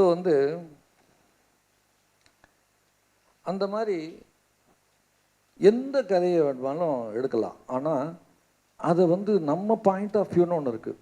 அந்த கதையை நம்ம எப்படி ப்ரெசென்ட் பண்ணுறோம், ஒரு அழுத்தமான ஒரு செய்தியை சொல்கிற ஒரு கதையாக கூட இருக்கலாம். ஆனால் அதை காமெடி வேலை ட்ரீட் பண்ணுறோமா இல்லை சீரியஸாக சொல்கிறோமா அப்படின்றது அந்த இயக்குனர், அந்த திரைக்கதை ஆசிரியர் அவர் கையில் தான் இருக்குது. இப்போ ஜாதி வேண்டாம் அப்படின்ற ஒரு ஒரு மெசேஜோட ஒரே காலகட்டத்தில் வந்த படங்கள் வந்து வேதம் புதிது, இது நம்மால். வேதம் புதிது வந்து அழுத்தமாக ஆணித்தரமாக படு சீரியஸாக சொல்லப்பட்ட படம். இது நம்மால் பாக்யராஜ் சார் அவரோட ஸ்டைலில் அதே மெசேஜை நகைச்சுவையாக ப்ரெசன்ட் பண்ணார். ஸோ ஒரு கதையை எப்படி ப்ரெசன்ட் பண்ணணுன்ற தேர்வுன்றது நம்ம கையில் தான் இருக்குது. நான் ஒரு முறை வந்து பாலச்சந்தர் சாரோட நானும் அவரும் இணைந்து ஒரு படம் வந்து வர வேண்டிய படம் கடைசியில் அது வரல. சினிமாவில் இந்த சில பல காரணங்களால் அப்படின்ற ஒரு வார்த்தை முதல்ல போட்டுக்கலாம். பல விஷயங்கள், பல நல்ல ப்ராஜெக்ட்ஸ் வராமல் கூட போகும். ஸோ வந்து அனந்த் சார் இல்லாத ஒரு காலகட்டத்தில் நான் அவருடன் பழகிட்டு இருந்தேன். அப்போ வந்து ஒரு கதையை நாங்கள் உருவாக்கினோம். அந்த கதை வந்து அப்புறம் படம் ஆகலை. அந்த சந்தர்ப்பத்தில் நான் வேறு ஒரு கதை ஒன்று, சார் இப்படி நான் ஒரு கதை ஒன்று யோசிச்சிருக்கேன் அப்படின்னு நான் ஒரு கதையை ஒரு சீரியஸாக சொல்கிறேன். ஒரு நாட் ஒன்று ஒரு 20 நிமிஷம் ஒரு அடிப்படையான கதையை நான் அவர்கிட்ட சொல்கிறேன். அதை முழுக்க கேட்டுட்டு இதில் இருக்கிற அந்த மையமான அந்த நாட்டு நல்லா இருக்குது, இதில் உள்ள பிரச்சனை நல்லா இருக்குது, ஆனால் இதை வந்து சீரியஸாக ப்ரெசன்ட் பண்ணாதீங்க, இதை அப்படியே காமெடியாக நினச்சி பாருங்கள், இதை காமெடியாக ப்ரெசன்ட் பண்ணிங்கன்னா இன்னும் ஒர்க் அவுட் ஆகும் அப்படின்னாரு. எனக்கு எப்படா இது ரொம்ப சீரியஸான இந்த கதையை இப்போ எப்படி என்னை பொறுத்த வரைக்கும் அதை நான் சீரியஸ்ன்னு நான் நினச்சிக்கிட்டு இருக்கிறேன். கேட்டுக்கிட்டு இருக்கிற அவர் வந்து இதை காமெடியாக ப்ரெசென்ட் பண்ணுன்னாரு. அதுக்கப்புறம் வந்து ஒரு 2 நாள் நான் யோசித்து பார்க்குறப்ப அந்த காமெடி பாசிபிலிட்டிஸ் அதில் இருந்தது. அப்புறம் அதை காமெடியாக ட்ரீட் பண்ணி அது ஒரு ஸ்கிரிப்ட் நான் வச்சுருக்கேன் இன்னை வரைக்கும். அது வந்து காமெடியாக தான் ரொம்ப நல்லா ஒர்க் அவுட் ஆச்சு. ஸோ அது அவருடைய பார்வை, அவருடைய அந்த ஒரு அனுபவம். ஸோ ஒரு எந்த கதையை எப்படி சொல்கிறதுன்றது ஒரு விஷயம் இருக்குது இல்லையா, அது வந்து பெரிய விஷயம். அதே மாதிரி வந்து வேலையில்லா திண்டாட்டம் அப்படின்றது ரொம்ப உச்சத்தில் இருந்த ஒரு காலகட்டத்தில் அதை ரொம்ப சீரியஸாக சொல்ல படம் நிழல்கள், அதை காமெடியாக சொல்ல படம் வறுமை நிறம் சிவப்பு. ஸோ 2 வெவ்வேறு டைரக்டர்ஸு வெவ்வேறு விதமாக அதை ப்ரெசென்ட் பண்ணாங்க. ஸோ ப்ரெசன்டேஷன் அப்படின்றது ரொம்ப முக்கியமான விஷயம். ஒரு படத்தை வந்து ஒரு கதையை வந்து ஓப்பன் பிளேயாக சொல்லலாம், மூடி மறைச்சு சஸ்பென்ஸாக சொல்லலாம். ஓப்பன் பிளேயாக சொல்கிறதும் ஒரு ஜெயிச்சிருக்கு, மூடி மறைச்சு சஸ்பென்ஸோடு சொல்கிறதும் ஜெயிச்சிருக்கு. ஒரு கைதியின் டைரி அது வந்து ஓப்பன் பிளே, யார் யாரை எதுக்காக கொலை செய்ய போகிறா, அந்த கொலை நடக்குமா, அதுக்குள்ளே பிடிச்சிருவாங்களா, இவ்வளோதான். ஸோ அதில் எந்த சஸ்பென்ஸும் இல்லை, ஹவு எப்படி நடக்க போகுது அப்படின்றது தான் அதில் வந்து பிரதானமாக இருந்தது. ஆனால் அதையே வந்து நீங்கள் கைதி படமும் அதே மாதிரி தான் ஓப்பன் பிளே, தீரன் அதிகாரம் ஒன்று ஓப்பன் பிளே, குஷி ரொம்ப ஓப்பன் பிளே. ஏன்னா எடுத்ததுமே படத்தோட ஓப்பனிங்லேயே சொல்லிவிடுவாங்க, இவன் தாங்க ஹீரோ, இவன் தாங்க ஹீரோயின், இவங்க 2 பேருமே சேர போகிறாங்கங்க, எப்படி சேர போகிறாங்க பார்க்கலாம் அப்படின்னு அவ்வளோ தைரியமாக அவர் எடுத்ததுமே அந்த இயக்குனர் சொல்லிட்டு ஆரம்பித்த படம். ஆனாலும் வந்து நமக்கு அந்த சுவாரஸ்யம் கிடையாது. எடுத்ததுமே தான் சேர போகிறாங்கன்னு சொல்லிட்டாங்களேன்ற அந்த வார்த்தை நம்ம மறந்து போயிடுவோம் அந்த படத்தோட இதில் கோர்ஸில். கிளைமாக்ஸில் அந்த பதட்டத்தையும் கொடுத்தார். ஸோ வந்து ஓப்பன் பிளேயும் காதல் கோட்டை ஓப்பன் பிளே, இவர் தான் காதலன், இவர் தான் காதலி, ஐயோ எப்போ சேருவாங்க. அதாவது பாலு மகேந்திரா அடிக்கடி சொல்லுவார், ஒரு படத்தில் வந்து எதேச்சை அப்படின்றது வந்து ஒரு 2 இடங்களில் வரலாம் அப்படிம்பார். அதாவது அவன் வந்தப்போ இவங்களும் எதுக்க வந்து அடடா திருப்பி இவங்களை சந்திச்சிட்டாங்களா அப்படின்றது, ஒரு ஹாஸ்பிட்டலில் பழைய காதலியை சந்திக்கிறது, ஒரு வேலைக்கு போகிற இடத்துல வந்து முன்னாள் கணவனை சந்திக்கிறது, இதெல்லாம் வந்து ஒரு எதேச்சையான ஒரு எப்பயாவது அபூர்வமாக நிகழ்கிற எதேச்சை இல்லையா. இந்த மாதிரியான எதேச்சைகள் 2 முறை மட்டுமே ஒரு படத்தில் அனுமதிக்கலாம் பாரு பாலு மகேந்திரா. அவர் என்னுடைய கதைகளின் கதை நேரத்தில் வந்து ஒரு 8 கதை என்னுடைய கதையை பண்ணார். அப்போ அவரோட பழகிறதுக்கான வாய்ப்புகள் கிடைச்சிது. ஆனால் எதேச்சைகளை மட்டுமே மையமாக வைத்து பண்ணப்பட்ட படம் தான் காதல் கோட்டை. எதேச்சையாக பார்ப்பாங்க ஆனால் சொல்ல மாட்டாங்க. அந்த காலகட்டத்தில் செல்ஃபோன் கிடையாதுன்றது தான் சௌகரியம். அந்த படத்தை ரீமேக் பண்ண முடியாது. ஏன் ஒரு ஃபோன் பண்ணி எங்கே இருக்கேன்னு கேட்டால் முடிஞ்சு போச்சு இல்லையா. அன்றைக்கி கடிதங்கள் மட்டுமே இருந்த காலகட்டத்தில் முக அடையாளங்கள் தெரியாது, ஃபோட்டோஸ் அனுப்பிச்சிக்கல, ஒருத்தர் பார்த்துக்கல. ஆனால் நமக்கு ஒரு ஐயோ எப்போ பார்ப்பாங்க. அதாவது ஹிச்காக் ஸ்டைல் தான். ஹிச்காக் வந்து அதை வந்து க்ரைமுக்கு யூஸ் பண்ணதை வந்து அவர் ஒரு லவ்க்கு பண்ணியிருந்தார் அகத்தியன் அவர்கள். ஹிச்காக் ஸ்டைல் என்ன அப்படின்னா, ஒரு ஒரு கேரக்டர் இருக்குது, கேரக்டர் உட்கார்ந்துருக்கிறான், அவன் சேருக்கு அடியில் ஒரு பாம் இருக்குது, இது ஆடியன்ஸ் நமக்கு தெரியும், அவர்கிட்ட கேரக்டர்ஸுக்கு தெரியாது. அச்சிச்சோ அவனுக்கு வெடிச்சிட்டா என்ன ஆகுறது, என்ன ஆகும்? இப்போ வந்து அந்த ஸ்டைல் தான் பொம்மைன்னு ஒரு படம் இங்கே பண்ணார் வீணை பாலச்சந்தர். ஒரு பொம்மை, அந்த பொம்மைக்குள்ளே ஒரு பாம்பு இருக்குது, அந்த பொம்மைக்குள்ளே பாம்பு இருக்குன்றது கேரக்டர்ஸுக்கு தெரியாது, கை மாறி போயிட்டே இருக்கும். நமக்கு பதறும், அது ஒரு சின்ன குழந்தை கையிலேயே வரும், ஐயோ இப்போ வெடிச்சிருமான்னு இருக்கும். ஸோ இதெல்லாம் வந்து ஒரு ஒரு ஒரு ஓப்பனாக ஒரு விஷயத்தை கேரக்டர்ஸ்களுக்கு மறைத்து ஆடியன்ஸுக்கு சொல்லப்படுகிறது. அதில் ஒரு உச்சமான ஹிட்ச்காக் படம்னு சொன்னால் ரோப் அப்படின்னு ஒரு படம். எவ்வளோ பேர் பார்த்துருக்கீங்கன்னு தெரியும், வேறு நான் அதை கேட்கல, அந்த கேள்விக்குள்ளே போகல. அந்த ரோப்புன்ற படத்தில் பார்த்தீங்கன்னா ஒரு ஓப்பன் பண்ணி காமிச்சிடுவாங்க, ஒரு கொலை நடந்துடும், அந்த இடத்துல ஒரு பார்ட்டி நடக்க போகுது, அந்த டேபிளுக்கு அடியில் வந்து அந்த பிணத்தை வச்சுருப்பாங்க. இப்போ அது உடஞ்சிருமா உடையாதா, எப்போ உடையும் அப்படின்றது தான் அந்த படம். இந்த மாதிரி என்ன சார் டைம் எவ்வளோ சார் இருக்கு? இல்லை அடுத்த அமர்வுக்கு வந்துட்டாங்களே. முழுக்க கடைசி காட்சி வரை சஸ்பென்ஸ் வச்சு சொல்ல முடியும் அப்படின்றது அதுவும் ஒரு த்ரில்லு தான். ஓப்பன் ப்ளே பண்ணுற மாதிரி கடைசி காட்சி வரை மர்மத்தை கொண்டு போய் சென்று உடைப்பதுன்றது அந்த கால படங்களில் அதே கண்கள், சமீபத்து படங்களில் ராட்சசன், யார் நீ அப்படின்றதும் ஒரு சுவாரஸ்யமான ஒரு சஸ்பென்ஸ் கொண்ட ஒரு படம். நிறைய கதைகள் பார்த்திங்கன்னா if at all happens so, ஒருவேளை இப்படி நடந்தால், இந்த ஒரு கேள்வியை தூக்கி போட்டுக்கிட்டோம்னாலே நிறைய கதைகள், நிறைய பிளாட்ஸ் நமக்கு கிடைக்கும். ஒரு நாள் மட்டும் ஒருவர் முதல்வர் ஆனால் இந்த அது நடக்குமா, ஏன் நடக்காது அப்படின்னு இந்த ஒரு விதையிலிருந்து ஆரம்பித்து யோசிக்கப்பட்ட கதை தான் முதல்வன். குழந்தைகள் குட்டி ஆயிட்டாங்கன்னா, திடீர்னு குழந்தைங்க குட்டியாக தேடுறது, லென்ஸ் வச்சு தேடுற அளவுக்கு குட்டி ஆகிட்டா என்ன பண்ணுறது, honey I shrunk the kids. திடீர்னு குழந்தைங்க ரொம்ப பெருசாக போயிட்டாங்கன்னா honey I flow up the kids. இதில் தமிழில் வந்து லிட்டில் ஜான் அப்படின்ற ஒரு படம் தமிழில் எடுக்கப்பட்டது. அது வந்து இதுக்கு முன்னாடி இதுக்கு தாத்தான்றது கன்னித்தீவு லைலாவை வந்து ஒரு பொட்டியில் அடைச்சிருவார் மூசா மந்திரவாதி. சிந்து பார்த்து அந்த பொட்டியை தூக்கிக்கிட்டு அந்த பெருசாகிறதுக்காக அலைஞ்சிக்கிட்டே இருப்பார், இன்னை வரைக்கும் அலைஞ்சிக்கிட்டு இருக்கார். ஸோ இதுக்கெல்லாம் வந்து நம்ம தமிழன் தான் நமக்கு வந்து அந்த விதை போட்டது. இந்த மாதிரியான சிந்தனைகள்லாம் வந்து அதான் நான் சொன்னேன், இங்கே இல்லாத அறிவோ இங்கே இல்லாத திறமையோ இல்லை, அவ்வளவு இருக்குது. ஏன் நாசாவில் வந்து வேலை பார்க்குற 35% சயின்டிஸ்ட் இந்தியன்ஸ். இப்போ ஒன்றும் இல்லை, இப்போ ஒரு தடவை பில்கேட்ஸ்கிட்ட கேட்குறாங்க, உங்ககிட்ட வேலை பார்க்குற எல்லா இந்தியன்ஸையும் நான் திருப்பி இந்தியாவுக்கு கூப்பிட்டுட்டா நீங்கள் என்ன பண்ணுவீங்கன்னு. என் ஆஃபீஸை இந்தியாவுக்கு மாற்றிக்குவேன், அதான் அவர் ரிப்ளை. அந்த மாதிரி வந்து எங்கேயும் எல்லா துறையிலையும் நம்ம சாதிச்சுட்டு இருக்கிறோம், அவ்வளோ பிரெயினி நம்ம. அது சினிமாவிலையும் நம்ம ரிஃப்ளெக்ட் பண்ணிக்கிட்டு இருக்கிறோம். என்ன வந்து ஆஸ்கார் அவார்டு ரெண்டு இதை தூக்கி பிடிச்சிட்டு வந்தார்ல ரஹ்மான். அது வந்து அதுக்கு முன்னாடி வரைக்கும் நம்ம கனவாக தானே இருந்தது, எவ்வளோ பெரிய சாதனை. ஆனால் அதுக்கு நடுவில் வந்து இன்னும் ஆஸ்காருக்கு செல்லக்கூடிய தகுதி உடைய பல படைப்புகள் இருக்குது, நிறைய லாபியிங் பிரச்சனைகள் இருக்குது. நம்ம அது உள்ளெல்லாம் போவோம்னா அது வேறு பாலிடிக்ஸு. ஒரு குழந்தை தனியாக ட்ராவல் பண்ணுது அப்படின்னு சொன்னால் பேபிஸ் டே அவுட். நான் உங்களுக்கு வந்து இந்த இஃப் அட் ஆல் ஹேப்பன்ஸ் அப்படின்றதுல எவ்வளோ பாசிபிலிட்டி இருக்குன்றதுக்கு தான் எவ்வளோ உதாரணம் சொல்கிறேன். ஒரு காதலனின் ஆவி ஒரு ஈக்குள்ளே போயிடுச்சு. எப்பயுமே ஒரு ஆவி இன்னொரு உடம்புக்குள்ளே தானே போகும், ஒரு ஈக்குள்ளே போயிடுச்சுன்னு மாற்றி யோசிச்சா நான் சூப்பர் சக்ஸஸ்ஃபுல் ஃபில்ம் அது. ஒரு பூதம் பாட்டிலுக்குள்ளேருந்து வெளியில் வந்தால் பட்டணத்தில் பூதம். கடவுள் பூமிக்கு நிறைய படம் இருக்குது. கடவுள் பூமிக்கு வந்தால் ஓ மை கடவுளே, அரை எண் 302 கடவுள், ஹிந்தியில் வந்து ஓ மை காட். ஒரு எலி நம்ம வாழ்க்கையே மாத்திருச்சுன்னா மான்ஸ்டர். ஒரு தாயே தன் குழந்தையை கொன்றால் நல்ல தங்கால் நந்தா. ஒரு மனைவியே கணவனை கொன்றால் அந்த நாள் அச்சமில்லை. ஒரு தந்தையே மகனை கொன்றால் தங்கப்பதக்கம் இந்தியன்.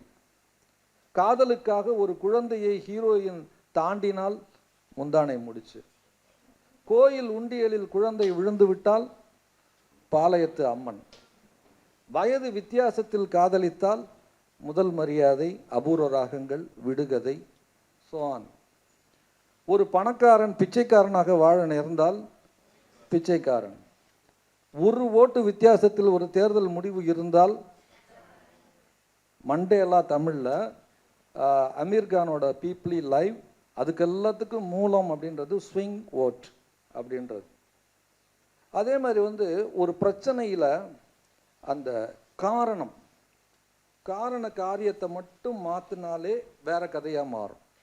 இப்போ காதல் கதைகள் இத்தனை கதைகள் இருக்குது, 10,000 கதை இருக்குமா? 10,000 கதையில் வந்து எவ்வளோ படங்களை நம்ம ரசிக்கிறோம். எப்படி இணையா திருப்பி திருப்பி ஒரு காதலன் ஒரு காதலி 2 பேரும் லவ் பண்ணுறாங்க, அதில் ஒரு பிரச்சனைக்கு முடிவு, அது சேரல, அவ்வளோதானே. ஆனால் இதை எவ்வளவு விதமாக சுவாரஸ்யப்படுத்த முடிந்திருக்கிறது. ஏன்னா பின்னணி வேற. அவன் பணக்காரன், அவ ஏழை, அவ பணக்காரி, இவன் ஏழை, அந்தஸ்து வித்தியாசம், ஜாதி வித்தியாசம், மத வித்தியாசம். இது ஒன்னொன்றுக்கும் 10 படங்கள் சொல்ல முடியுமா? முடியாதா? அந்த காரணமும் பின்னணியும் மாறும் பொழுதே அது வந்து திரைக்கதையை வந்து புதுசு புதுசாக கதைகள் உருவாக்குறதுக்கு வாய்ப்பு இருக்குது. அதே மாதிரி ஒய் அண்ட் ஹவ், இந்த 2 கேள்விகள் திரைக்கதையை நகர்த்தக்கூடியவை. எந்த ஒரு விஷயத்தை லவ் பண்ணிக்கிட்டே இருக்கிறாங்க 2 பேர், திடீர்னு ஒருத்தி ஃபோன் பண்ணி லவ்வர் சொல்கிறா நம்ம பிரேக்கப் பண்ணிக்கலாம். இப்போ அடுத்தது உடனே உங்களுக்கு வர்ற கேள்வி என்ன? நல்லா தானேப்பா லவ் பண்ணிட்டு இருக்கிறாங்க, ஒய் ஏன் திடீர்னு பிரேக்கப் பண்ணிக்கலாம்? இந்த ஒய் போட்டு பாருங்கள், இங்கேருந்து 10 ஆன்சர்ஸ் வரும். அவன் கெட்டவன்னு திடீர்னு யாராவது சொல்லியிருக்கலாம், யாராவது இவ பார்த்துருக்கலாம், இல்லை இவளுக்கு வந்து உடல்நிலை சரியில்லாமல் திடீர்னு டாக்டர் ரிப்போர்ட் 6 மாதத்தில் சாக போகிறேன்னு சொல்லியிருக்காங்களா இல்லையா? இந்த மாதிரி கதைகள் எவ்வளோ இருக்குது. ஒய் ஒரு பிரச்சனையில் ஒரு கட்டத்தில் ஒய்ன்னு ஒரு கேள்வியை போட்டுட்டா அங்கேருந்து 10 காட்சிகள் கிடைக்கும், 10 விதமான காட்சிகள் கிடைக்கும். அதே மாதிரி ஹவ், இப்போது ஒரு பேங்க் கொள்ளையடிக்கணும், பேங்க் ராபரி படங்கள் 500 படங்கள் இருக்குது. 500 படங்களில் வந்து எவ்வளோ படங்களை நம்ம ரசிச்சிருக்கோம். ஏன் ரசிக்க முடியுது? ஒன்னொன்னுலையும் அந்த மோட்டஸ் ஆப்பரண்டி வெவ்வேறு விதமாக. இந்த பேங்கை இந்த கதாசிரியர் எப்படி கொள்ளையடித்தார்? இப்போ ருத்ரா படத்தில் காமெடியான வேலை வந்து பாக்யராஜ் சார் கொள்ளையடிப்பார் ஒரு பேங்க்கை. அதே பேங்க் ராபரியை அஜித் படம் சமீபத்தில் ஒரு படத்தில் அவர் ஒரு விதமாக கொள்ளையடிப்பார். ஸோ ஒரு பேங்க் ராபரியை வந்து ஓஷன் 11லேருந்து எவ்வளோ வைரத்தை அடிக்கிறதுல எவ்வளோ படங்கள் இருக்குது. பட் அந்த மெத்தட் ஹவுன்ற கேள்வியும் ஒய்ன்ற கேள்வியும் திரைக்கதையில் ரொம்ப ரொம்ப முக்கியமானது. பழி வாங்குறதே எடுத்துக்கங்களேன், ரிவெஞ்ச் அப்படின்னு எடுத்துட்டா இப்போ கஜினி படம் ரிவெஞ்சு தானே. பட் கஜினி படத்தில் என்ன ரிவெஞ்சு, இவனுக்கு என்ன சேலஞ்சுன்னா மெமரி இருக்காது. அது மொமெண்டோஸ்னு ஒரு படத்தோட இதுதான் அது. அதோட தமிழில் இங்கே பண்ணும் பொழுது கஜினி படத்தோட சேலஞ்ச் என்ன, இவனுக்கு வந்து மறதி அப்பப்போ எழுதி வச்சுக்குவான். ஆனால் இவன் இவ்வளவு குறைகள் இருக்கிற இவன் எப்படி வின் பண்ண போகிறான்? அந்த சேலஞ்சோடு தானே அந்த பழிவாங்கல் நல்லா இருக்குது. இப்போ கைதியின் டைரியில் வந்து பழிவாங்கல் தான், 3 பேரை கொல்றது தான். ஆனால் கொல்றது அப்பா, பிடிக்க போகிறது பையனே போலீஸ். ஸோ அந்த சுவாரஸ்யப்படுத்துகிற ஃபேக்டர்ஸ் மாறும் பொழுது அப்புறம் கொலை பண்ணுகிற மெத்தட். இப்போ சாணக்கியான்னு ஒரு மலையாள படம், அந்த படத்தில் வந்து அந்த ஒரு மிமிக்ரி ஆர்டிஸ்ட்டை வச்சு ஒரு சிஎம்ஏ பழி வாங்குவாங்க. அவ்வளோ சுவாரஸ்யமான படம். சிபிஐ டைரி குறிப்பெல்லாம் அவ்வளோ சுவாரஸ்யமான படங்கள். ஸோ எப்படி இந்த ஹவ்ன்றது ஒய்ன்றதும் சினிமாவில் வந்து அந்த இடத்துல ஒய்ன்னு போட்டுட்டு ஒரு 1/2 மணி நேரம் இல்லை 4 நாள் கூட யோசிக்கலாம். புதுசாக தோணும். அங்கே புதுசாக முதல்ல தோன்றதெல்லாம் தூக்கி ஓரமாக வச்சுட்டு இது எடுத்ததுமே ஒன்று தோணும் இல்லையா? எடுத்ததுமே ஒரு காதலனும் காதலியும் சந்திக்கிறாங்க, ஒரு வித்தியாசமான சூழ்நிலை அப்படின்னா. இப்போ ஒன்றும் இல்லை, கஜினியில் ஒரு லவ் சீக்வன்ஸ் வரும் இல்லையா? அவன் வந்து அவன் வந்து ஒரு துணை நடிகை, அவன் பெரிய கோடீஸ்வரன், ஆனால் அவன் ஒரு மாடல் அப்படின்னு இவன் நினச்சிக்குவா இல்லையா? அந்த மிஸ் அண்டர்ஸ்டாண்டிங்கில் ஸ்டார்ட் ஆகி ஒரு ஸ்வீட் ப்ளே போகும்ல. ஸோ அதுக்கு வந்ததுக்கு முன்னாடி ஒரு 50 சீன்ஸ் பேசியிருப்பாங்க. அது உங்களுக்கு தெரியாது, பிஹைண்ட் த சீன்ஸ் தெரியாது உங்களுக்கு. ஒரு பிஹைண்ட் த ஃபில்ம் தெரியும், மேக்கிங் தெரியும், திரைக்கதைக்கு பின்னணி தெரியாது. அவ்வளவு பேசி ஒரு சுவாரஸ்யமான ஒரு சீக்வன்ஸுக்கு வந்திருப்பாங்க. ஸோ எதையுமே புதுசாக வித்தியாசமாக மாற்றி யோசிச்சோம்னா அவர் நல்லா பண்ணலாம். அதே மாதிரி ஒரு ஒரு புத்தகத்துக்கு வந்து முக்கியமான விஷயம்ன்றது ரீடபிலிட்டி. ஒரு சினிமாவுக்கு முக்கியமான விஷயம் வாட்சபிலிட்டி. இப்போ நான் ஒரு படத்தை லேக் அடிக்குது, போர் அடிக்குது அப்படின்னு ஒருத்தங்க எங்கே சொல்கிறாங்கன்னா அவனை என்கேஜ் பண்ணலைன்னு அர்த்தம். ஏன் என்கேஜ் பண்ணலைன்னா ஹூக் சரியாக போடலைன்னு அர்த்தம். இப்போ தொடர்கதைகள் அப்படின்றப்ப அடுத்த வாரம் என்னன்றது முதல் வாரத்தில் அந்த தொடருக்கு முன்னாடி போடுகிற அந்த ஹூக் சென்டென்ஸ் இருக்கு இல்லையா, அதுதான் வந்து ஒரு வாரம் காத்திருக்க வைக்கிற விஷயம். அதே போல் சினிமாவில் ஒவ்வொரு காட்சியுமே அடுத்த காட்சிக்கு ஒரு ஹூக் போட்டுக்கிட்டே போகணும். அது உணர்வு ரீதியாகவோ சஸ்பென்ஸ் ரீதியாகவோ எந்த வகையாக இருந்தாலும் சரி. ஆனால் இதற்கு அடுத்த காட்சி என்னவாக இருக்கும், இதுக்கு அடுத்த காட்சி என்னவாக இருக்கும் அப்படின்ற அந்த கியூரியாசிட்டியை ஏற்படுத்துகிற வாட்சபிலிட்டி அப்படின்றது ஒரு திரைக்கதையில் ரொம்ப முக்கியமான விஷயம். ட்விஸ்ட் அண்ட் டர்ன்ஸ் அதுவும் முக்கியமான விஷயம். இப்போ ட்விஸ்ட் அண்ட் டர்ன்ஸில் தான் வந்து இப்போ நான் சொல்கிற இந்த வாட்சபிலிட்டி இதெல்லாம் வரும். லாஜிக் அப்படின்றது வந்து ஒரு இடத்துல நீங்கள் ஒரு படத்தில் லாஜிக் மிஸ்டேக் ஆகிடுச்சுன்னா நீங்கள் அந்த படத்தை அதுக்கு மேலே உங்களால் ஒன்ற முடியாது. அது என்னென்னா, ஒரு நல்ல சமையல் உப்பு இல்லை அப்படின்ற மாதிரி தான். நல்ல காய்கறிகள், நல்ல இது உப்பு மட்டும் போட மறந்துட்டாங்க. உப்பில்லா பண்டம் குப்பையில்ன்ற மாதிரி இவ்வளோ நல்ல நல்ல வெள்ளி தட்டில் வச்சு டெக்கரேட் பண்ணி அழகாக சர்வ் பண்ணி என்ன பிரயோஜனம், உப்பு இல்லையே. அந்த உப்பு தான் லாஜிக். ஸோ வந்து லாஜிக்கில் வந்து situational logic, scientific logic, factual logic, emotional logic, இவ்வளவு லாஜிக் இருக்குது. இதில் எந்த லாஜிக் மிஸ்டேக் ஆனாலும் அதுக்கு மேலே படம் பார்க்க மாட்டான். இது புரியா நடக்கும் அப்படின்னு ஒரு கேள்வி உள்ளே வந்துருச்சுன்னா இவன் எப்படி இங்கே வந்தானா, போன சீனில் தானே இவனை அரெஸ்ட் பண்ணி ஜெயிலில் போட்டாங்க, முட்டாள்தனமாக இப்போ எப்படி வந்தான், இவன் இங்கே பெயிலில் வந்தானா, இதில் ஒன்றுமே காட்டலையே அப்படின்னு இந்த கேள்வி உள்ளே வந்துருச்சுன்னா அடுத்த 10 காட்சிகள் அவன் மைண்டில் போகவே போகாது.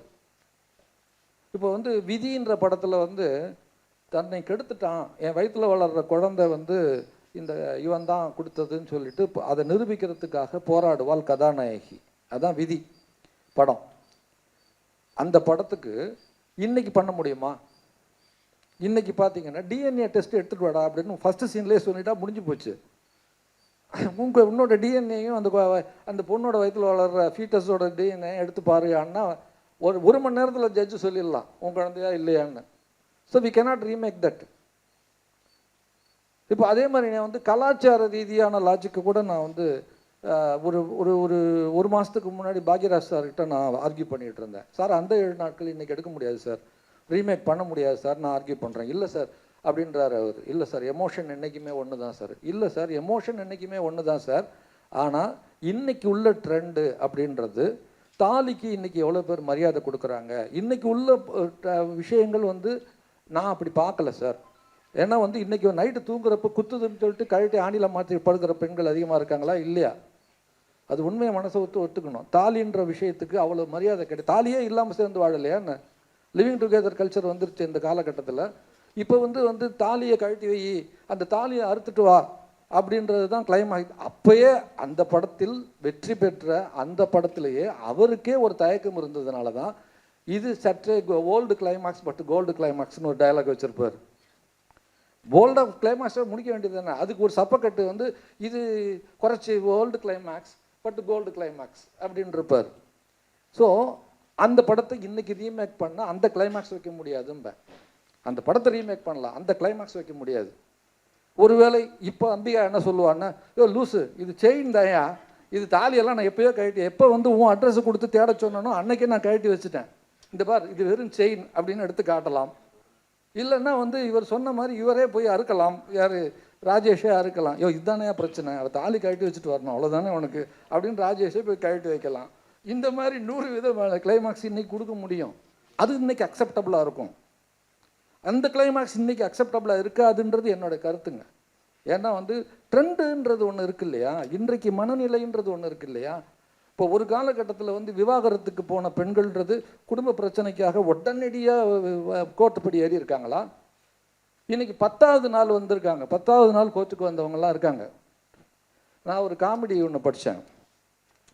ஒரு கோர்ட்டு ஒரு ஜட்ஜு ஒரு பையன் வந்து விவாகரத்துக்கு அப்ளை பண்ணியிருக்கிறான்.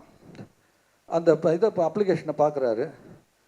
தம்பி என்னப்பா இது, 2 நாளைக்கு முன்னாடி தானப்பா அவனுக்கு கல்யாணம் ஆகிருக்கு, வெள்ளிக்கிழமை கல்யாணம் ஆகிருக்கு, இன்னைக்கு நான் திங்கக்கிழமை இன்னைக்கு விவாகரத்துக்கு வந்து நிற்கிறேன், சனி ஞாயிறு கோர்ட்டு விடுமுறைங்க. இது இப்போ இவ்வளவு ஃபாஸ்ட்டாக இருக்கா இல்லையா? இன்னைக்கு பார்த்தீங்கன்னா குடும்ப நல நீதிமன்றங்கள் அதிகரிச்சுக்கிட்டு இருக்கா இல்லையா? விவாகரத்து பெருகிட்டு இருக்கா இல்லையா? ஸோ வந்து இன்னைக்கு டாலரன்ஸ் லெவலும் முடிவெடுக்கிற அவசரமும் இன்னைக்கு இவ்வளவு ஃபாஸ்ட்டாக இருக்கிற இந்த காலகட்டத்தில் இதற்கு தகுந்த மாதிரியே தான் இன்றைய ட்ரெண்டு அப்படின்றது ஒன்று இருக்கு இல்லையா? இன்றைய மனநிலைன்னு ஒன்று இருக்கு இல்லையா? இதெல்லாம் தான் நான் எமோஷ்னல் கல்ச்சுரல் லாஜிக்குன்னு நான் சொல்ல வரேன். இந்த லாஜிக்கும் ரொம்ப முக்கியம், வெறும் ஃபேக்சுவல் மேட்டரும் இல்லை. இப்போ சயின்ஸில் வந்து இப்போ ஒரு ஒரு ஒரு ஒரு தடயம் ஒரு விஷயம், இப்போ ஒரு சமீபத்தில் வந்து இது போர் தொழில் பார்த்துருப்பீங்க. போர் தொழில் படத்தில் வந்து இந்த டைம் ஆஃப் டெத்து முதல்ல எனக்கு தெரியணும் பாரு, அவர் ஓல்டு ஸ்கூலு. இந்த பையன் வந்து இப்போ படிச்சுட்டு வந்தவன். உடனே என்ன பண்ணுவான், தெர்மாமீட்டர் எடுத்து அந்த பையன் காதில் வச்சுட்டு மூளையோட சூடு வந்து ஒரு மணி நேரத்துக்கு இவ்வளோ தூரம் குறையும், அதனால இவருக்கு 3 மணி நேரத்துக்கு முன்னாடி இறந்துருப்பாருன்னு டைம் துல்லியமாக சொல்லுவான். கிளாப்ஸ் வாங்கின சீன் அது. ஸோ அது வந்து சயின்டிஃபிக் ஃபேக்சுவல் லாஜிக்.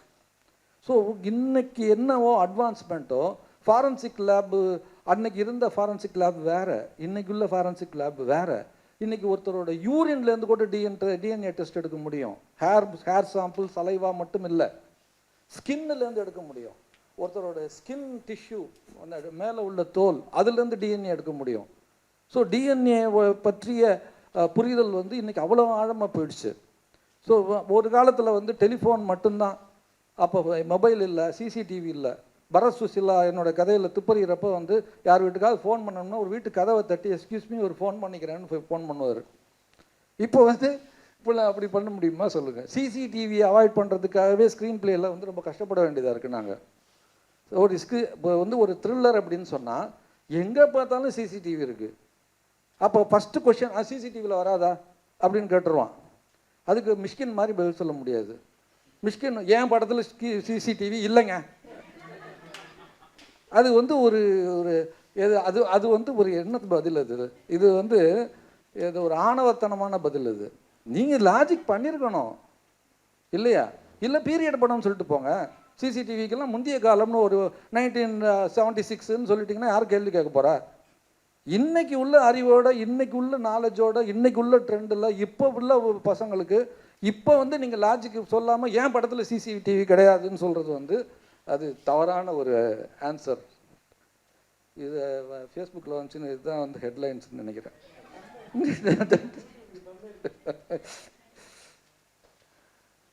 அதே மாதிரி ஒரு ஸ்கிரிப்ட் ரைட்டர் அப்படின்றவர் வந்து ஒரு லாயர் மாதிரி செயல்படும். நீங்கள் என்ன எடுத்துக்கிட்டீங்களோ அதை நியாயப்படுத்தணும். அது சரி தப்புன்றது வேற. உங்கள் கேரக்டர் நெகட்டிவ் கேரக்டராக இருக்கலாம். மௌன கீதங்கள் நெகட்டிவ் கேரக்டர். மனைவியை விட்டுட்டு இன்னொரு பெண்ணுடன் ஒரு முறை தவறு செய்த ஒரு கணவன். ஆனால் அந்த மேலே நமக்கு சிம்பத்தி வரும்.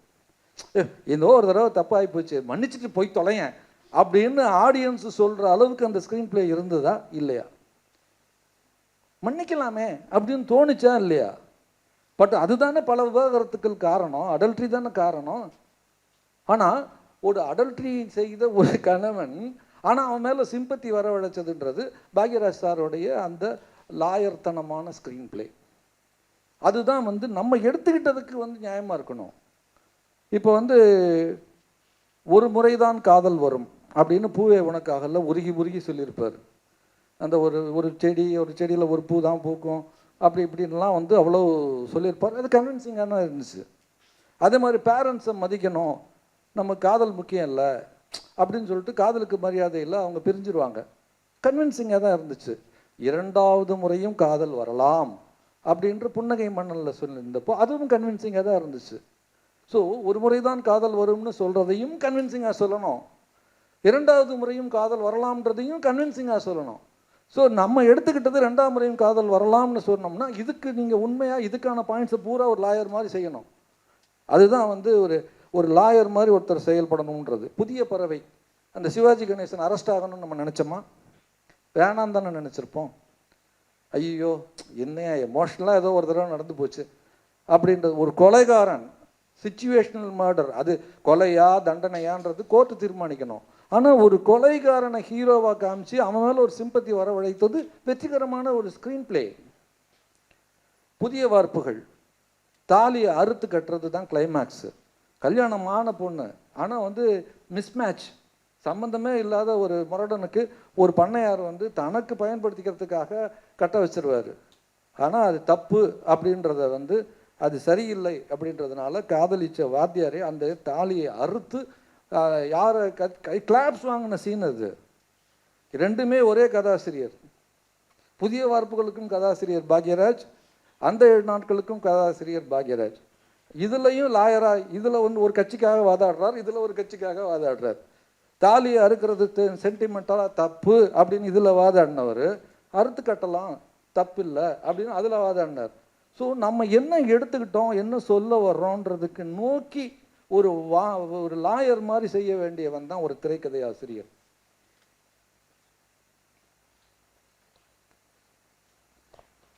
அடுத்த செஷனுக்கு போயிடலாம். அதுக்கு முன்னாடி வந்து நான் ஒரு 2 டாபிக்ஸ் மட்டும் சொல்லிட்டுப்பேன். இந்த இன்ஸ்பிரேஷன் அப்படின்றதும் காப்பி அப்படின்றதுக்கும் நிறைய பேருக்கு வந்து வித்தியாசம் புரியறதே கிடையாது.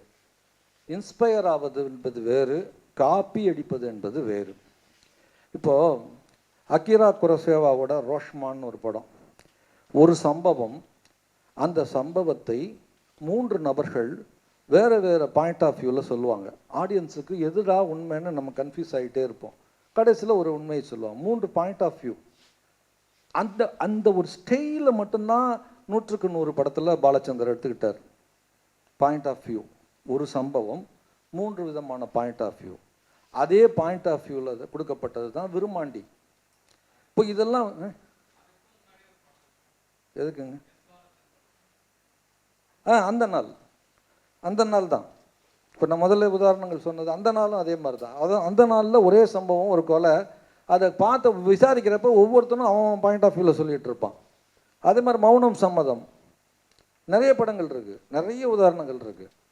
நான் சொல்ல வர்றது என்னென்னா வந்து அந்த இதெல்லாம் காப்பியில் சேருமா? இதெல்லாம் காப்பியில் சேராது. இதெல்லாம் இன்ஸ்பிரேஷன். அந்த ஃபார்மேட். இப்போ வந்து ஸ்லைடிங் டோர்ஸ், ஒரு ஹீரோ வந்து அந்த ட்ரெயினை பிடிச்சிட்டா ஒரு கதை, ட்ரெயினை மிஸ் பண்ணிட்டா ஒரு கதை, அது ஸ்லைடிங் டோர்ஸ், அதுதான் 12B. ஸோ அந்த மெத்தடை மட்டும்தான் எடுத்துக்கிட்டாங்க. இப்போ ரன் லோலா ரன், அந்த படம் வந்து 1 நிமிஷம் முன்னாடி அவள் போய் சேர்ந்துருந்தா ஒரு கதை, கரெக்டான டயத்துக்கு போய் சேர்ந்துருந்தா ஒரு கதை, 1 நிமிடம் தாமதமாக போய் சேர்ந்திருந்தால் ஒரு கதை அப்படின்றது ஒரு ப்ரெசன்டேஷன். அந்த ப்ரெசன்டேஷன்லேயே வேறு கதை பண்ணுறதுல தவறே இல்லை. It's a presentation. இப்போது லியோ டால்ஸ்டாயும் மகாத்மா காந்தியும் வந்து ஒரு சமகாலத்தவர்கள். அவங்க 2 பேரும் அப்பப்போ கடிதம் எழுதிக்குவாங்க. ஒரு முறை இந்தியாவுக்கு வந்திருக்கிறப்ப லியோ டால்ஸ்டாயும் மகாத்மா காந்தியும் சந்திக்கிறாங்க. அப்போ வந்து மகாத்மா காந்தி கிட்ட இவர் லியோ டால்ஸ்டாய் கேட்குறாரு, அகிம்சை அப்படின்ற ஒரு தத்துவம் உலகத்தில் ரொம்ப புதிய தத்துவம், அந்த தத்துவம் எங்கேருந்தியா பிடிச்சிங்க? அந்த அகிம்சைன்றது ஒரு அதோடைய இன்ஸ்பிரேஷன் என்னன்னா, நீதாயா வார் அண்ட் பீஸ், நீ எழுதின வார் அண்ட் பீஸ் தான் வந்து எனக்கு வந்து ஒரு அகிம்சா தத்துவத்துக்கு ஒரு இன்ஸ்பிரேஷன் அப்படின்னு கேட்டுட்டு இவர் சொல்கிறார், திருப்பி கேட்குறாரு, ஆமாம் வார் அண்ட் பீஸுக்கு ஒரு இன்ஸ்பிரேஷன் இருக்கணும்ல, வார் அண்ட் பீஸ்ன்றது கிட்டத்தட்ட அகிம்சா தத்துவத்தை தான் சொன்ன கதை. அது வந்து நீங்கள் என்ன, அதுக்கு என்ன இன்ஸ்பிரேஷன்னா, அது உங்கள் தமிழ்நாட்டில் இருக்கிற வள்ளுவர் எழுதினது தான் என் திருக்குறள். இன்னா செய்தாரை ஒருத்தல் அவர் நாண நன்னயம் செய்துவிடல். இந்த ஒரு குறள் தான் நான் ரிஷி மொழியில் அங்கே படிச்சுட்டு அதோட அர்த்தத்தை புரிஞ்சுக்கிட்டு வியந்து போய் அது எனக்கு இன்ஸ்பிரேஷன் அப்படின்னாரு. இதெல்லாம் தான் இன்ஸ்பிரேஷன். காப்பின்றது, காப்பிக்கும் உதாரணங்கள் இருக்குது. மிஸ்ஸஸ் டவுட் ஃபயர் அப்படின்றது தான் இங்கே அவ்வை சண்முகி. கிட்டத்தட்ட அது நமக்கு இண்டியனைஸ் பண்ணி தமிழைஸ் பண்ணி கொடுத்தாங்க. இதை வந்து ரிவர்ஸ் என்ஜினியரிங் அப்படின்னு இதற்கு ஒரு சப்பக்கட்டு வார்த்தைகள் இருக்குது. அது கூடுமான வரை அப்படியே எடுத்து அடிக்கிறதுன்றதை விடவும் அதுலேருந்து இன்ஸ்பயர் ஆகி கொடுக்குறதுல தவறே இல்லை. இப்போ அலைகள் ஓய்வதில்லை படம் எல்லாம் பார்த்துருப்பீங்க. அதோட கிளைமாக்ஸ் எல்லாருக்கும் ஞாபகம் இருக்கும். எனக்கு மதம் வேண்டாம், எங்களுக்கு வந்து கிறிஸ்டியானிட்டியும் வேண்டாம், பிராமினிசமும் வேண்டாம், இந்துவும் வேண்டாம்னு சொல்லிட்டு பூணுலையும் அறுத்துட்டு அந்த சிலுவை டாலரையும் அறுத்துட்டு அவங்க எல்லாம் ஓடுறாங்க சத்தி. அப்படின்றப்ப அப்படியே ஃப்ரீஸ் பண்ணி முடிச்சிட்டாரு. எனக்கு ரொம்ப நாளாக அது ஓடி, இன்னும் இந்த பொண்ணு படிக்கவே இல்லையே, படிக்கவும் விடலை இவன், இந்த பையனும் படிக்கலை, இந்த பசங்களும் கூடலாம் ஓடுறானுங்க, எங்கே போவாங்க, இதுக்கப்புறம் என்ன ஆகும்? இந்த மொமெண்ட்டோட கதையை முடிச்சிட்டாரு. இதுக்கப்புறம் ஒரு வாழ்க்கை இல்லையா? அதுதான் எனக்கு நான் எழுதின தொட்டால் தொடரும். எடுத்ததுமே கிளைமாக்ஸ் ஃபஸ்ட், அதிலோட கிளைமாக்ஸ் தான் நான் இன்ஸ்பிரேஷனாக எடுத்துக்கிட்டு ஓடி வந்த காதலர்களின் வாழ்க்கை தான் தொட்டால் தொடரும்னு நான் விகடனில் எழுதின ஒரு மிகப்பெரிய ஒரு தொடர். எனக்கு நல்ல பேரை வாங்கி கொடுத்த ஒரு தொடர் அது. அதுக்கு இன்ஸ்பிரேஷன் கிளைமாக்ஸ் ஆஃப் த அலைகள் ஓய்வதில்லை. ஸோ இது எங்கேருந்து எதில் இன்ஸ்பயர் ஆகுறோன்றது வேற. ஆனால் காப்பின்றதுக்கும் இதுக்கும் உள்ள வித்தியாசம் இதுதான். டிப்ஸ் அப்படின்ற ஒரு செக்ஷனுக்கு கடைசியில் வந்துடலாம். To enhance your script knowledge. முதல்லையே சொல்லிட்டேன், மறுபடியும் ரீடேட் பண்ணுறேன். நிறைய படங்கள் பாருங்கள், பழைய படம் புது படம் நிறைய பாருங்கள், நிறைய படிங்க. அதாவது படிக்கிறதுன்னா திரைக்கதை சம்மந்தப்பட்ட புத்தகம் மட்டும் படிக்கணும்னு இல்லை, நல்ல புத்தகங்களை தேடி படிங்கள்.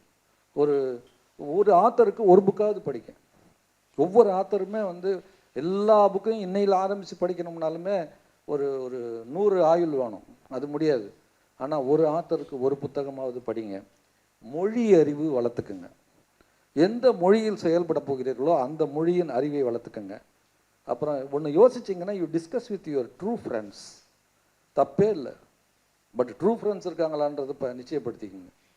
அதுதான் பெரிய பிரச்சனை இங்கே. அதுவும் சினிமாவில் அவன் நிஜமான ட்ரூ ஃப்ரெண்ட்ஸாக இருந்தால் அது அவங்கள்ட்ட டிஸ்கஸ் பண்ணலாம். நான் இப்போ நீ யோசிச்சேன்றப்ப அவன் எதிர்த்து ஒரு கேள்வி கேட்பான், இது எப்படா சரியாக வரும்னு. அந்த கேள்வி உங்கள் திரைக்கதையை செம்மையாக்க உதவும். அப்புறம் நீங்கள் பார்த்த படங்களின் கதை சுருக்கத்தை நீங்கள் டைரியில் எழுதுங்க. ஒரு படத்தை பார்த்தீங்க, அதை கதை சுருக்கமாக எழுதுங்க. அப்போ கதை சுருக்கமாக எழுதுறப்பயே அதில் படத்தில் உள்ள ஃப்ளா உங்களுக்கு தெரியும், இல்லை அதுலேருந்து ஒரு இன்ஸ்பிரேஷன் கிடைக்கும். நீங்கள் எழுதின திரைக்கதையை ஒரு இடைவெளி விட்டு படிங்க. ஒரு மொமெண்ட்டில் ஒரு ஃப்ளோவில் எழுதுவோம், ஒரு மாதம் கழித்து படிக்கிறப்ப நமக்கு ஃப்ளா தெரியும். அடடா, இந்த இடத்துல இன்னும் நல்லா பண்ணியிருக்கலாமே, இந்த இடத்துல இந்த சீன் என்ன. ஏன்னா ஒன்ஸ் நம்ம கொடுத்துட்டோம்னா அப்புறம் வேறு. ஸோ கொடுக்கறதுக்கு முன்னாடி ஒருத்தர்கிட்ட, ஒரு டைரக்டர்கிட்டையோ இல்லை ஒரு இடத்துலையோ சப்மிட் பண்ணுறதுக்கு முன்னாடி உங்கள் திரைக்கதையை இடைவெளி விட்டு 2-3 முறை படிக்க செம்மையுறும். இதெல்லாம் தான் by way of my tips. இந்த ஒரு நல்ல ஒரு ஆப்பர்ச்சுனிட்டி எனக்கு கொடுத்தமைக்காக மனுஷ்யபுத்திரன் அவர்களுக்கும் இதன் பின்னணியில் இயங்கிக் கொண்டிருக்கும் அத்தனை பேருக்கும், தமிழக அரசுக்கும் பொதுநலத்துறைக்கும், ஆர்வத்துடன் கேட்டுக்கொண்டிருந்த உங்கள் அத்தனை பேருக்கும் எனது மனப்பூர்வமான நன்றி, வணக்கம். உங்கள் பலத்த கரகோஷத்திலிருந்தே அவருடைய உரை எவ்வளோ மைண்ட் ஃப்ளோயிங்காக உங்களுக்கு இருந்திருக்குங்கிறத புரிஞ்சிக்க முடிஞ்சுது. அவர் பேசிகிட்டு இருக்கையில் என் மனசுக்குள்ள நான் எண்ணிகிட்டே வந்தேன், எவ்வளோ படங்களை இவர் சொல்கிறார், எத்தனை உதாரணங்களை சொல்கிறாருன்னு. ஒரு இடத்துல டயர்டாகி விட்டுட்டேன். ஏன்னா அவ்வளவு தூரம் ஒரு ஸ்க்ரீன் பிளேயில் என்னென்ன வெரைட்டி இருக்குது, என்னென்ன பாசிபிலிட்டி. எனக்கு தெரிஞ்சு 100 படத்துக்கு மேலே அவர் பேசியிருப்பாருன்னு நான் நினைக்கிறேன். அதற்கு மோஸ்ட் ஆஃப் த ஃபிலிம் நான் பார்த்துருக்கேன், டிஸ்கஸ் பண்ணியிருக்கேன். ஒரு பெரிய காலத்தை அப்படியே கடந்து வந்த மாதிரி இருக்குது. பேசி எழுதி கண்டுபிடிச்சு அதே மாதிரி புத்தகங்கள், எவ்வளவு புத்தகங்கள் அவர் ரெஃபர் பண்ணார். நான் ஏன் அவர் இந்த செஷனுக்கு ஒரு வரணும்னு நான் நினச்சேன்னா, எழுத்து சினிமா ரெண்டுலேயும் இவ்வளவு தீவிரமாக இவ்வளவு வருஷங்கள் வேலை செஞ்ச ஒருத்தர். அவர் உங்ககிட்ட பேசுகிறது, அதை நீங்கள் பேசி கேட்குறதுங்கிறது அது ரொம்ப ஒரு கிஃப்டடான ஒரு ஆப்பர்ச்சுனிட்டி. இன்னொன்று, எனக்கு பேசுகிற நிறைய விஷயங்களில் பளிச்சுன்னு சில விஷயங்கள் எப்போவுமே நான் டெய்லி உங்ககிட்ட சொல்லிகிட்ருக்கேன். அதில் இன்றைக்கி எனக்கு ரொம்ப ஒரு இம்ப்ரெசிவான ஒரு விஷயம் என்னென்னா, நம்ம எல்லாம் பீரியாடிக் ஃபிலிம் பற்றி பேசுவோம். அவர் ரொம்ப தெளிவாக சொன்னார், எல்லா படமுமே பீரியாடிக் படம் தான் அப்படின்ட்டு. இந்த காலத்தை ஒரு படம், இப்போ உதாரணமாக லவ்வர் படம் வந்தது. இந்த லவ்வர் படம் இன்னும் 20 வருஷம் கழித்து பார்க்குறப்போ அது ஒரு பீரியாடிக் ஃபிலிம் ஆகிடும். ஏன்னா அதில் சொல்லப்படுற பிரச்சனைகள் எதுவுமே ஒரு ஜென்ரேஷன் கடந்துடும். அப்போ இதுக்காக போய் எதுக்கு அந்த பையன் இவ்வளோ தூரம் பிரச்சனை பண்ணுறான், இது ஒரு இஷ்யூவாக இது. ஏன்னா இப்போ உதாரணமாக முந்தானை முடிச்சு படத்தை எடுத்துங்க. இன்றைக்கி ஒரு கேர்ள் அப்படி இருப்பான்னு யாராவது ஒரு பொண்ணு இந்த ஜென்ரேஷனில் யோசிப்பாளா? ஒருத்தனை போய் ஒரு ஆணை இம்ப்ரெஸ் பண்ணுறதுக்காக அவன் இப்போ வந்து பார்த்திங்கன்னா அவன் தன்னை ஏற்றுக்கணுங்கிறதுக்காக என்ன சொன்னால் போடான்னு சொல்லிட்டு போயிட்டே இருப்பான். அப்போ அந்த காலகட்டம் பெண்களுக்கு வாய்ப்புகள் இல்லை, எக்ஸ்போசஸ் இல்லை, படித்து வேலைக்கு போகிற வாய்ப்புகள் இல்லை, ஃபேமிலி ஒன்று தான் ஒரு பெரிய ஹோல்டு அவங்களுக்கு இருந்தது. ஆனால் இன்றைக்கி அந்த படத்தை பார்க்குறப்ப அவ்வளோ பழசாக தெரியுது. நம்ம 50 வருஷத்துக்கு முன்னாடி எழுதின ஒரு கதையோ கவிதையோ நமக்கு அவ்வளோ பழசாக தோன்றதில்லை. ஆனால் சினிமாவுக்கு ரொம்ப காண்டம்பரரியான ஒரு தன்மை உண்டு. அப்போ தான் அது சக்ஸஸ்ஃபுல்லான ஒரு மூவியாக இருக்கும். அந்த காண்டம்பரரியான தன்மையை அது எவ்வளோ தூரம் அடாப்ட் பண்ணுதோ அந்தளவுக்கு அந்த பீரியடில் அது ஒரு சக்ஸஸ்ஃபுல்லான ஃபிலிமாக இருக்கும். ஆனால் 10 வருஷம் வச்சு கழித்து பார்த்தோம்னா 10 வருடங்களுக்கு முன்னாடி எடுக்கப்பட்ட பல படங்கள் ரொம்ப பழைய படமாகி தெரியுது. அப்போ என்ன அதை தீர்மானிக்குதுன்னா, அது தன்னுடைய காலத்தில் இருக்கக்கூடிய அத்தனை விஷயங்களையும். இன்னொன்று சினிமா டெக்னாலஜி சார்ந்தது. அதனால் டெக்னாலஜி ரொம்ப ஸ்பீடாக சினிமாவில் வளர்கிறதுனால நம்ம நிறைய படங்களை வந்து சட்டுன்னு பழசாக ஃபீல் பண்ணுவோம். அப்போ சினிமாவில் நிரந்தரமாக வச்சுருக்கக்கூடிய விஷயம் எதுன்னு கேட்டிங்கன்னா, அடிப்படையாக இருக்கக்கூடிய அற உணர்ச்சி, நீதி உணர்ச்சி, இதை ரொம்ப ஸ்ட்ராங்காக வச்சுருக்கக்கூடிய எந்த படமுமே காலத்தை இப்போ பதறி பஞ்சாலி இன்றைக்கி பார்த்தாலும் ஏன் அது நம்ம மனசை நெகிழ வைக்குதுன்னா, அது முன்வைக்கக்கூடிய ஹியூமன் எசன்ஸ், ஒரு சைல்டுஹுட்டினுடைய என்றைக்குமே மாறாத சில தன்மைகளை அது முன்வைக்குது. ஆனால் பதறி பஞ்சாலி பார்க்குறப்போ அந்த காலத்தில் இருந்த குழந்தைகளும் இந்த காலத்தில் இருந்த குழந்தைகள் ஒன்றான்னா நிச்சயமாக இல்லை. ஆனால் அந்த இன்னசென்ஸ் இருக்குது இல்லையா, அது என்றைக்கும் எட்டர்னல் வேல்யூ உள்ள ஒரு விஷயம். எந்த படமும் அப்படி தான். அப்போது அந்த சமகாலத்தன்மை, நீ ஒவ்வொரு சின்ன சின்ன விஷயத்துலையும் அது இந்த காலத்தில் மட்டும். அப்போ சமகாலத்தன்மைன்னா ரோடு எப்படி இருக்குது, பில்டிங் எப்படி இருக்குது, ஒரு படத்தில் வந்து அந்த கதை நடக்கிற இடத்துல வந்துட்டு செல்ஃபோன் டவர் இருந்துச்சா இல்லையா, பேஜர் இருந்துச்சா, அது கிடையாது. அது ஒரு பேக்ட்ராப் தான். மைண்டு இன்றைக்கி 2022லேயோ 23லேயோ 24லேயோ இருக்க ஒரு மைண்டும் 80ஸ்லேயோ 90ஸ்லேயோ இருந்த ஒரு மைண்டும் ஒரே மாதிரி இருக்கான்னா நிச்சயமாக இல்லை. எல்லாத்த பற்றின வேல்யூஸும் மாறிடுச்சு.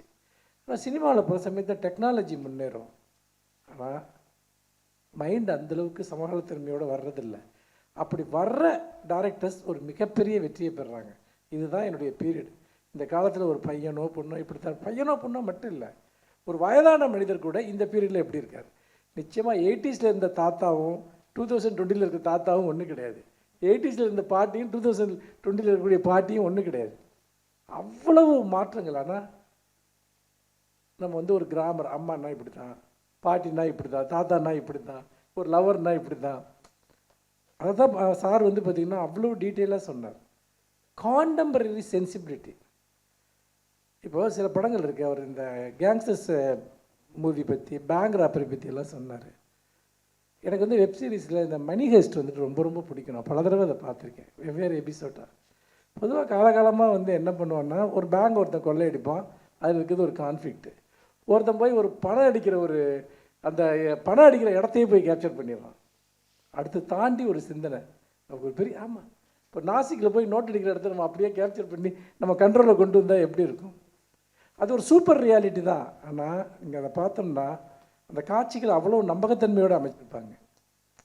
இன்றைக்கி ஒரு சயின்ஸ் ஃபிக்ஷன் எடுத்தாலும் சரி, ஒரு மாயாஜால படம் எடுத்தாலுமே கூட நம்மளை கன்வின்ஸ் பண்ணக்கூடிய அந்த நம்பகத்தன்மை. மணி ஹெஸ்ட் அப்படி நடக்க முடியுமானா ப்ராக்டிக்கலாக சாத்தியம் இல்லை. ஒரு பேங்க் ராபரி நடக்கலாம், ஆனால் அது சாத்தியங்கிற அளவுக்கு நம்மளை நம்ப வைக்கக்கூடியது தான் அந்த ஸ்க்ரீன் பிளேயோட ஒரு பெரிய வெற்றி. அவ்வளோ விஷயங்களை சொன்னார் நமக்கு. அந்த வகையில் இந்த செஷனோட ரொம்ப ரொம்ப முக்கியமான இன்னொரு செஷன் அவ்வளோ லேர்னிங்காக இருந்தது. அவர் பேசுனது அவ்வளோ லைவ்லியாக இருந்தது. அதனால் இது வந்து சாருக்கு வந்து எங்களுடைய நெஞ்சார்ந்த நன்றிகளை தெரிவித்துக்கிறோம். இப்போ சார்கிட்ட ஏதாவது கேள்விகள் இருந்தால் நீங்கள் கேட்கலாம். 12th வரைக்கும் தான் நான் தமிழ் படித்தேன். லைக் தமிழ் நார்மலாக ஸ்கூலில் படித்தேன். அதுக்கப்புறம் காலேஜ்க்கு அப்புறம் தமிழ் சப்ஜெக்ட் இல்லைனால அது டீவியேட் ஆகி நான் வந்து எழுத ஆரம்பித்து தங்கிலீஷில் எழுத ஆரம்பிச்சிட்டேன்.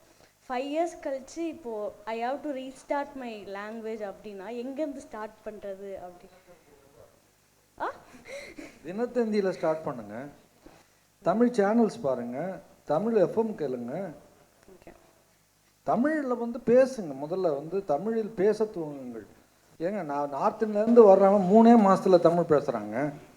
இங்கே இருக்கிற 1,00,000 பேர் வந்து இன்றைக்கி எல்லா ஹோட்டல்லையும் எல்லா இடத்துலையும் இப்போ வேலை பார்த்துட்டு இருக்கிற வடக்கன்ஸ் என்று சொல்லப்படுகிற, நான் வடக்கன்ஸ்ன்னு சொல்லலாமான்னு தெரியல, முதல்ல அதுவே யோசிக்கணும். அப்போ வந்து தெற்கன்ஸா நம்மலாம், ஏன்னா நம்ம போகலையா நேரத்தில், நம்ம உலகத்தில் அத்தனை இடத்துக்கு நம்ம போயிட்டுருக்குறோமே. அதனால் நார்த் இந்தியாவில் அவனோட பாவர்ட்டிக்காக அவன் வந்து வரான். பட் அவன்கிட்ட உள்ள சின்சியாரிட்டி அந்த விஷயங்கள்லாம் நம்மகிட்ட இல்லை. இங்கே வந்து அந்த மாதிரி வேலைகள் பண்ணுறதுக்கு ஆள் இல்லை. ஆனால் வந்த உடனே மொழி கற்றுக்குறான்.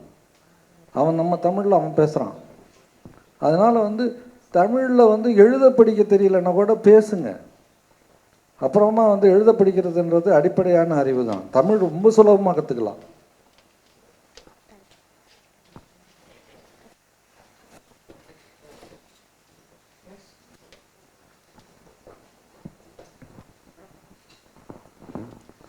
சார் வணக்கம் சார். என்னோட நேம் நானல் மனோ. வணக்கம் சார். எனக்கு வந்து கேள்விகள் தாண்டி எனக்கு வந்து வேண்டுகோள் இருக்குது சார்.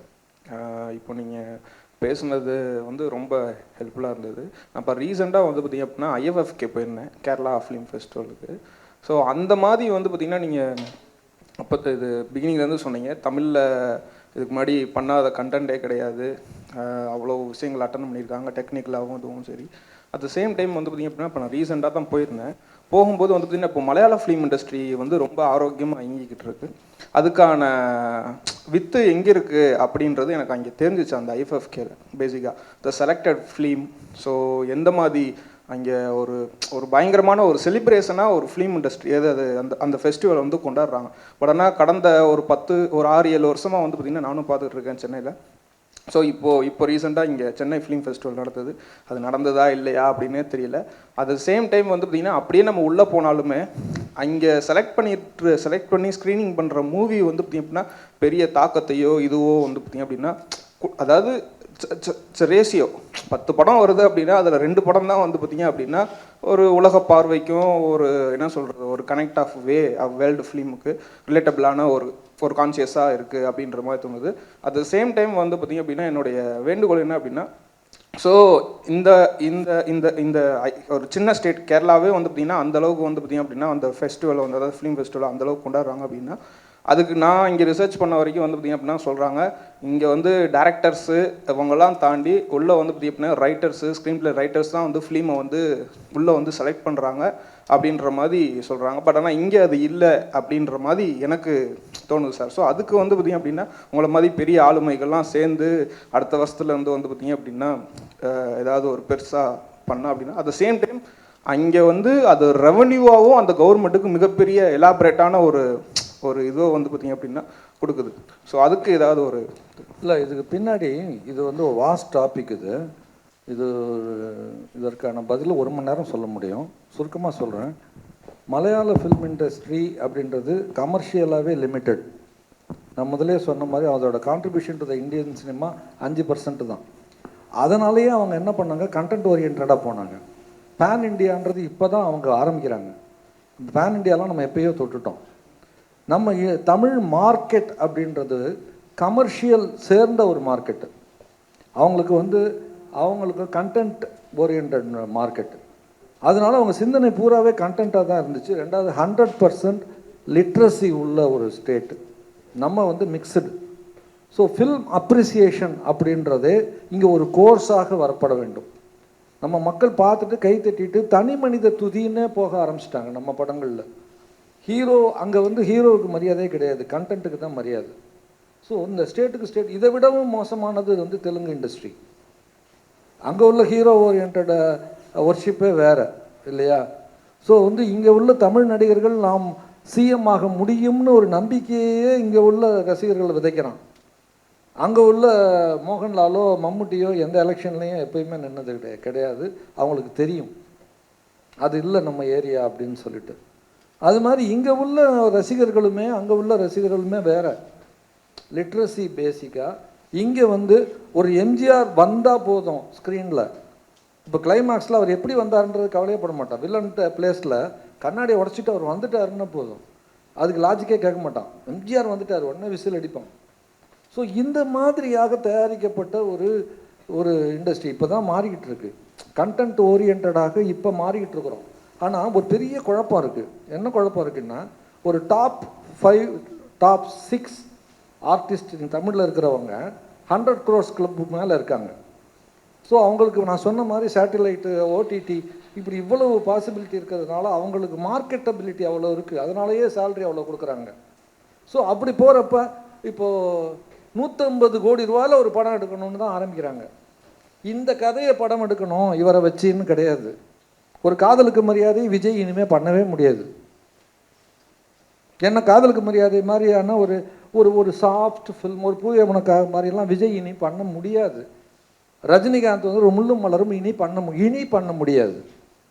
ஒரு கை கொடுக்கும் கை இனிமே ரஜினி பண்ண முடியாது. ஒரு 6லிருந்து 60 வரை இனி ரஜினி பண்ண முடியாது. ஏன்னா இன்னைக்கு அவருடைய பிம்பமும் அந்த பிம்பத்துக்கான விலையும் வேற மாதிரி போயிடுச்சு. மார்க்கெட்டுன்றது வேற போயிடுச்சு. ஸோ இவர்களை வைத்து கொண்டு கண்டென்ட் ஓரியன்டட் ஃபிலிம்ஸ் வர முடியாது. ஸோ கண்டென்ட் ஓரியன்டட் ஃபிலிம்ஸுக்கு வந்து உள்ள என்கரேஜ்மெண்ட் கம்மியாக இருக்குது. இப்போ நடுவில் இப்போ நேற்று செஷனில் வந்த மேற்கு தொடர்ச்சி மழை டைரக்டர் அந்த படம் வந்து எவ்வளோ பேர் பார்த்தீங்க? தேன்னு ஒரு படம் வந்துச்சு, எவ்வளோ பேர் பார்த்தீங்க? அந்த மாதிரி வந்து நிறைய படங்கள் வந்து வெளியில் தெரியாமல் போயிடுது. ஓடிடியில் வந்தால் கூட கொஞ்சம் பேர் தான் பார்க்குறாங்க. ஓடிடிலையும் நிறைய நிபந்தனைகள் இருக்குது. எல்லா படங்களும் அவன் எடுக்கிறது இல்லை. இப்போ அவனுமே இந்த மாதிரி பேன் இண்டியன் ஃபிலிம்ஸ் தான் எடுக்கிறாங்க. ஸோ ரெண்டுக்கும் பெரிய வாஸ்ட் டிஃப்ரென்ஸ் இருக்குங்க. அதனால் இந்த டிஃப்ரென்ஸ் இருக்கத்தான் செய்யும். அது ஒன்றும் செய்ய முடியாது. சார் வணக்கம் சார். நான் மன்னன் ஹுசேன் ஃப்ரம் அரக்கோணம். இப்போ முன்ன பார்த்தீங்கன்னா இவர் பாலகுமாரன் சார் ப்ளஸ் இவர் மணிரத்னம் சார் ஒரு கூட்டணி இருக்கும். அதே மாதிரி பார்த்தீங்கன்னா சுஜேதா சார், சங்கர் சார். இப்போ நமக்கு பிகேபி சார், இவருக்கு ஒரு டைரக்டர் இன்னும் அந்த மாதிரி ஒரு காம்பினேஷனா இன்னும் அமையலை. இல்லை சார், நான் அது வெரைட்டியாக நிறைய பேரோட தான் நான் ஒர்க் பண்ணிகிட்ருக்கேன். இப்போ இவர் வெங்கடேஷ் டைரக்டரோட ஒரு 10 படம் ஒர்க் பண்ணேன். கண்ணன் டைரக்டர் அவரோட ஒரு 3 படம் ஒர்க் பண்ணேன். அப்புறம் செல்வா அவரோட நாணவனிலை 2 ஃபஸ்ட்டு 2 2 ஒர்க் பண்ணேன். ஸோ இங்கே என்னென்னா ரிப்பீட்டடாகவே இல்லாமல் பல பேர்கிட்ட ஒர்க் பண்ணிகிட்ருக்கேன். இப்படி ஒரு காம்பினேஷன் அப்படின்றதெல்லாம் வந்து இப்போ யாருமே கூட பண்ணுறதில்ல. எல்லாருமே மாறி மாறி தான் ஒர்க் பண்ணிகிட்ருக்காங்க. Okay, thanks sir. Political correctness in films பற்றி ஏதாவது சொல்ல முடியுங்களா? இப்போ ஸ்டீரியோடைப் பண்ணுறாங்க, இப்போ பிளாக்ஸ் இந்த மாதிரி. இல்லை சார், இப்போ உள்ள கவர்மெண்ட் எவ்வளோ தூரம் ஃப்ரீடம் கொடுக்குறாங்க இல்லை சென்சிட்டிவாக இருக்காங்கன்றதை பொறுத்து தான் வந்து படைப்புகள் வர்றதுக்கான வாய்ப்புகள் இருக்குது. அரசியல் ஒரு அமைதிப்படை படம் மாதிரியெல்லாம் இப்போ வர முடியுமான்றது எனக்கு தெரியல. அந்த மாதிரி ஏன்னா இது வந்து இது மட்டும் இல்லை. இன்றைக்கி எந்த ஒரு இஷ்யூவுக்கும் அரசியல் பார்வைன்றது ஒன்று இருக்குது. இது அரசாங்கமே முன்னெடுத்துலாம் எதுவும் செய்கிறதில்ல. சப்போர்ட்டர்ஸ்ன்னு இருக்காங்க இல்லையா, அந்த கட்சியின் சார்ந்த சப்போர்ட்டர்ஸ் எந்த ஒரு விஷயத்தையுமே 2 அணிக்குள்ளே கொண்டாந்துடுறாங்கல்ல. அப்படியெல்லாம் இருக்கிறப்ப வந்து ஒரு அரசியல் ரீதியான நேரடியான பாடங்கள் வந்து வர்றது கம்மியாக தான் இருக்கும்.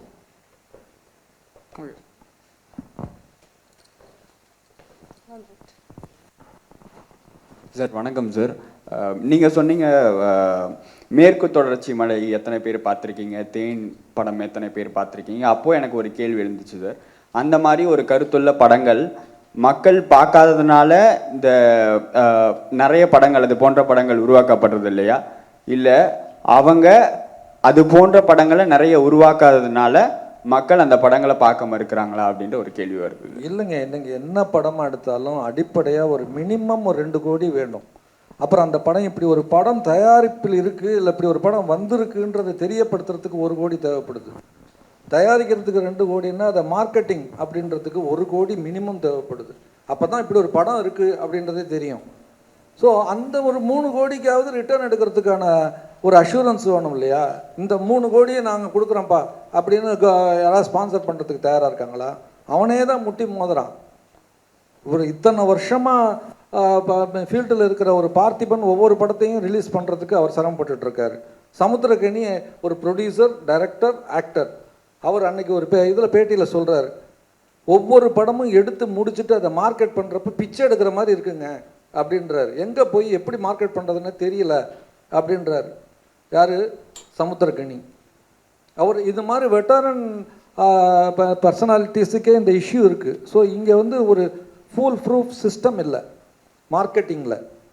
மார்க்கெட்டிங் அப்படின்றது ரொம்ப முக்கியம் இல்லையா, ஒரு படத்தை எடுத்துகிட்டு போய் சேர்க்கறதுக்கு. அப்போ வந்து தானும் நல்ல படங்களை வந்து பண்ணுறாரு.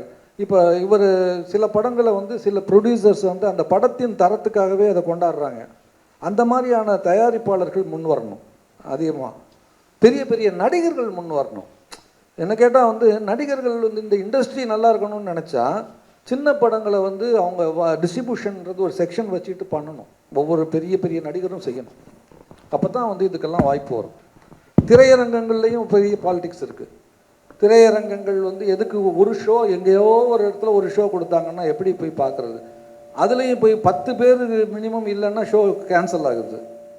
ஸோ நிறைய பிரச்சனை இருக்குங்க இந்த மாதிரி படங்கள். அப்போ அடுத்த படம் நல்ல கண்டென்ட் இருந்தால் கூட எடுக்கிறதுக்கான உற்சாகம் இல்லாமல் போயிடுறான் அந்த படைப்பாளி.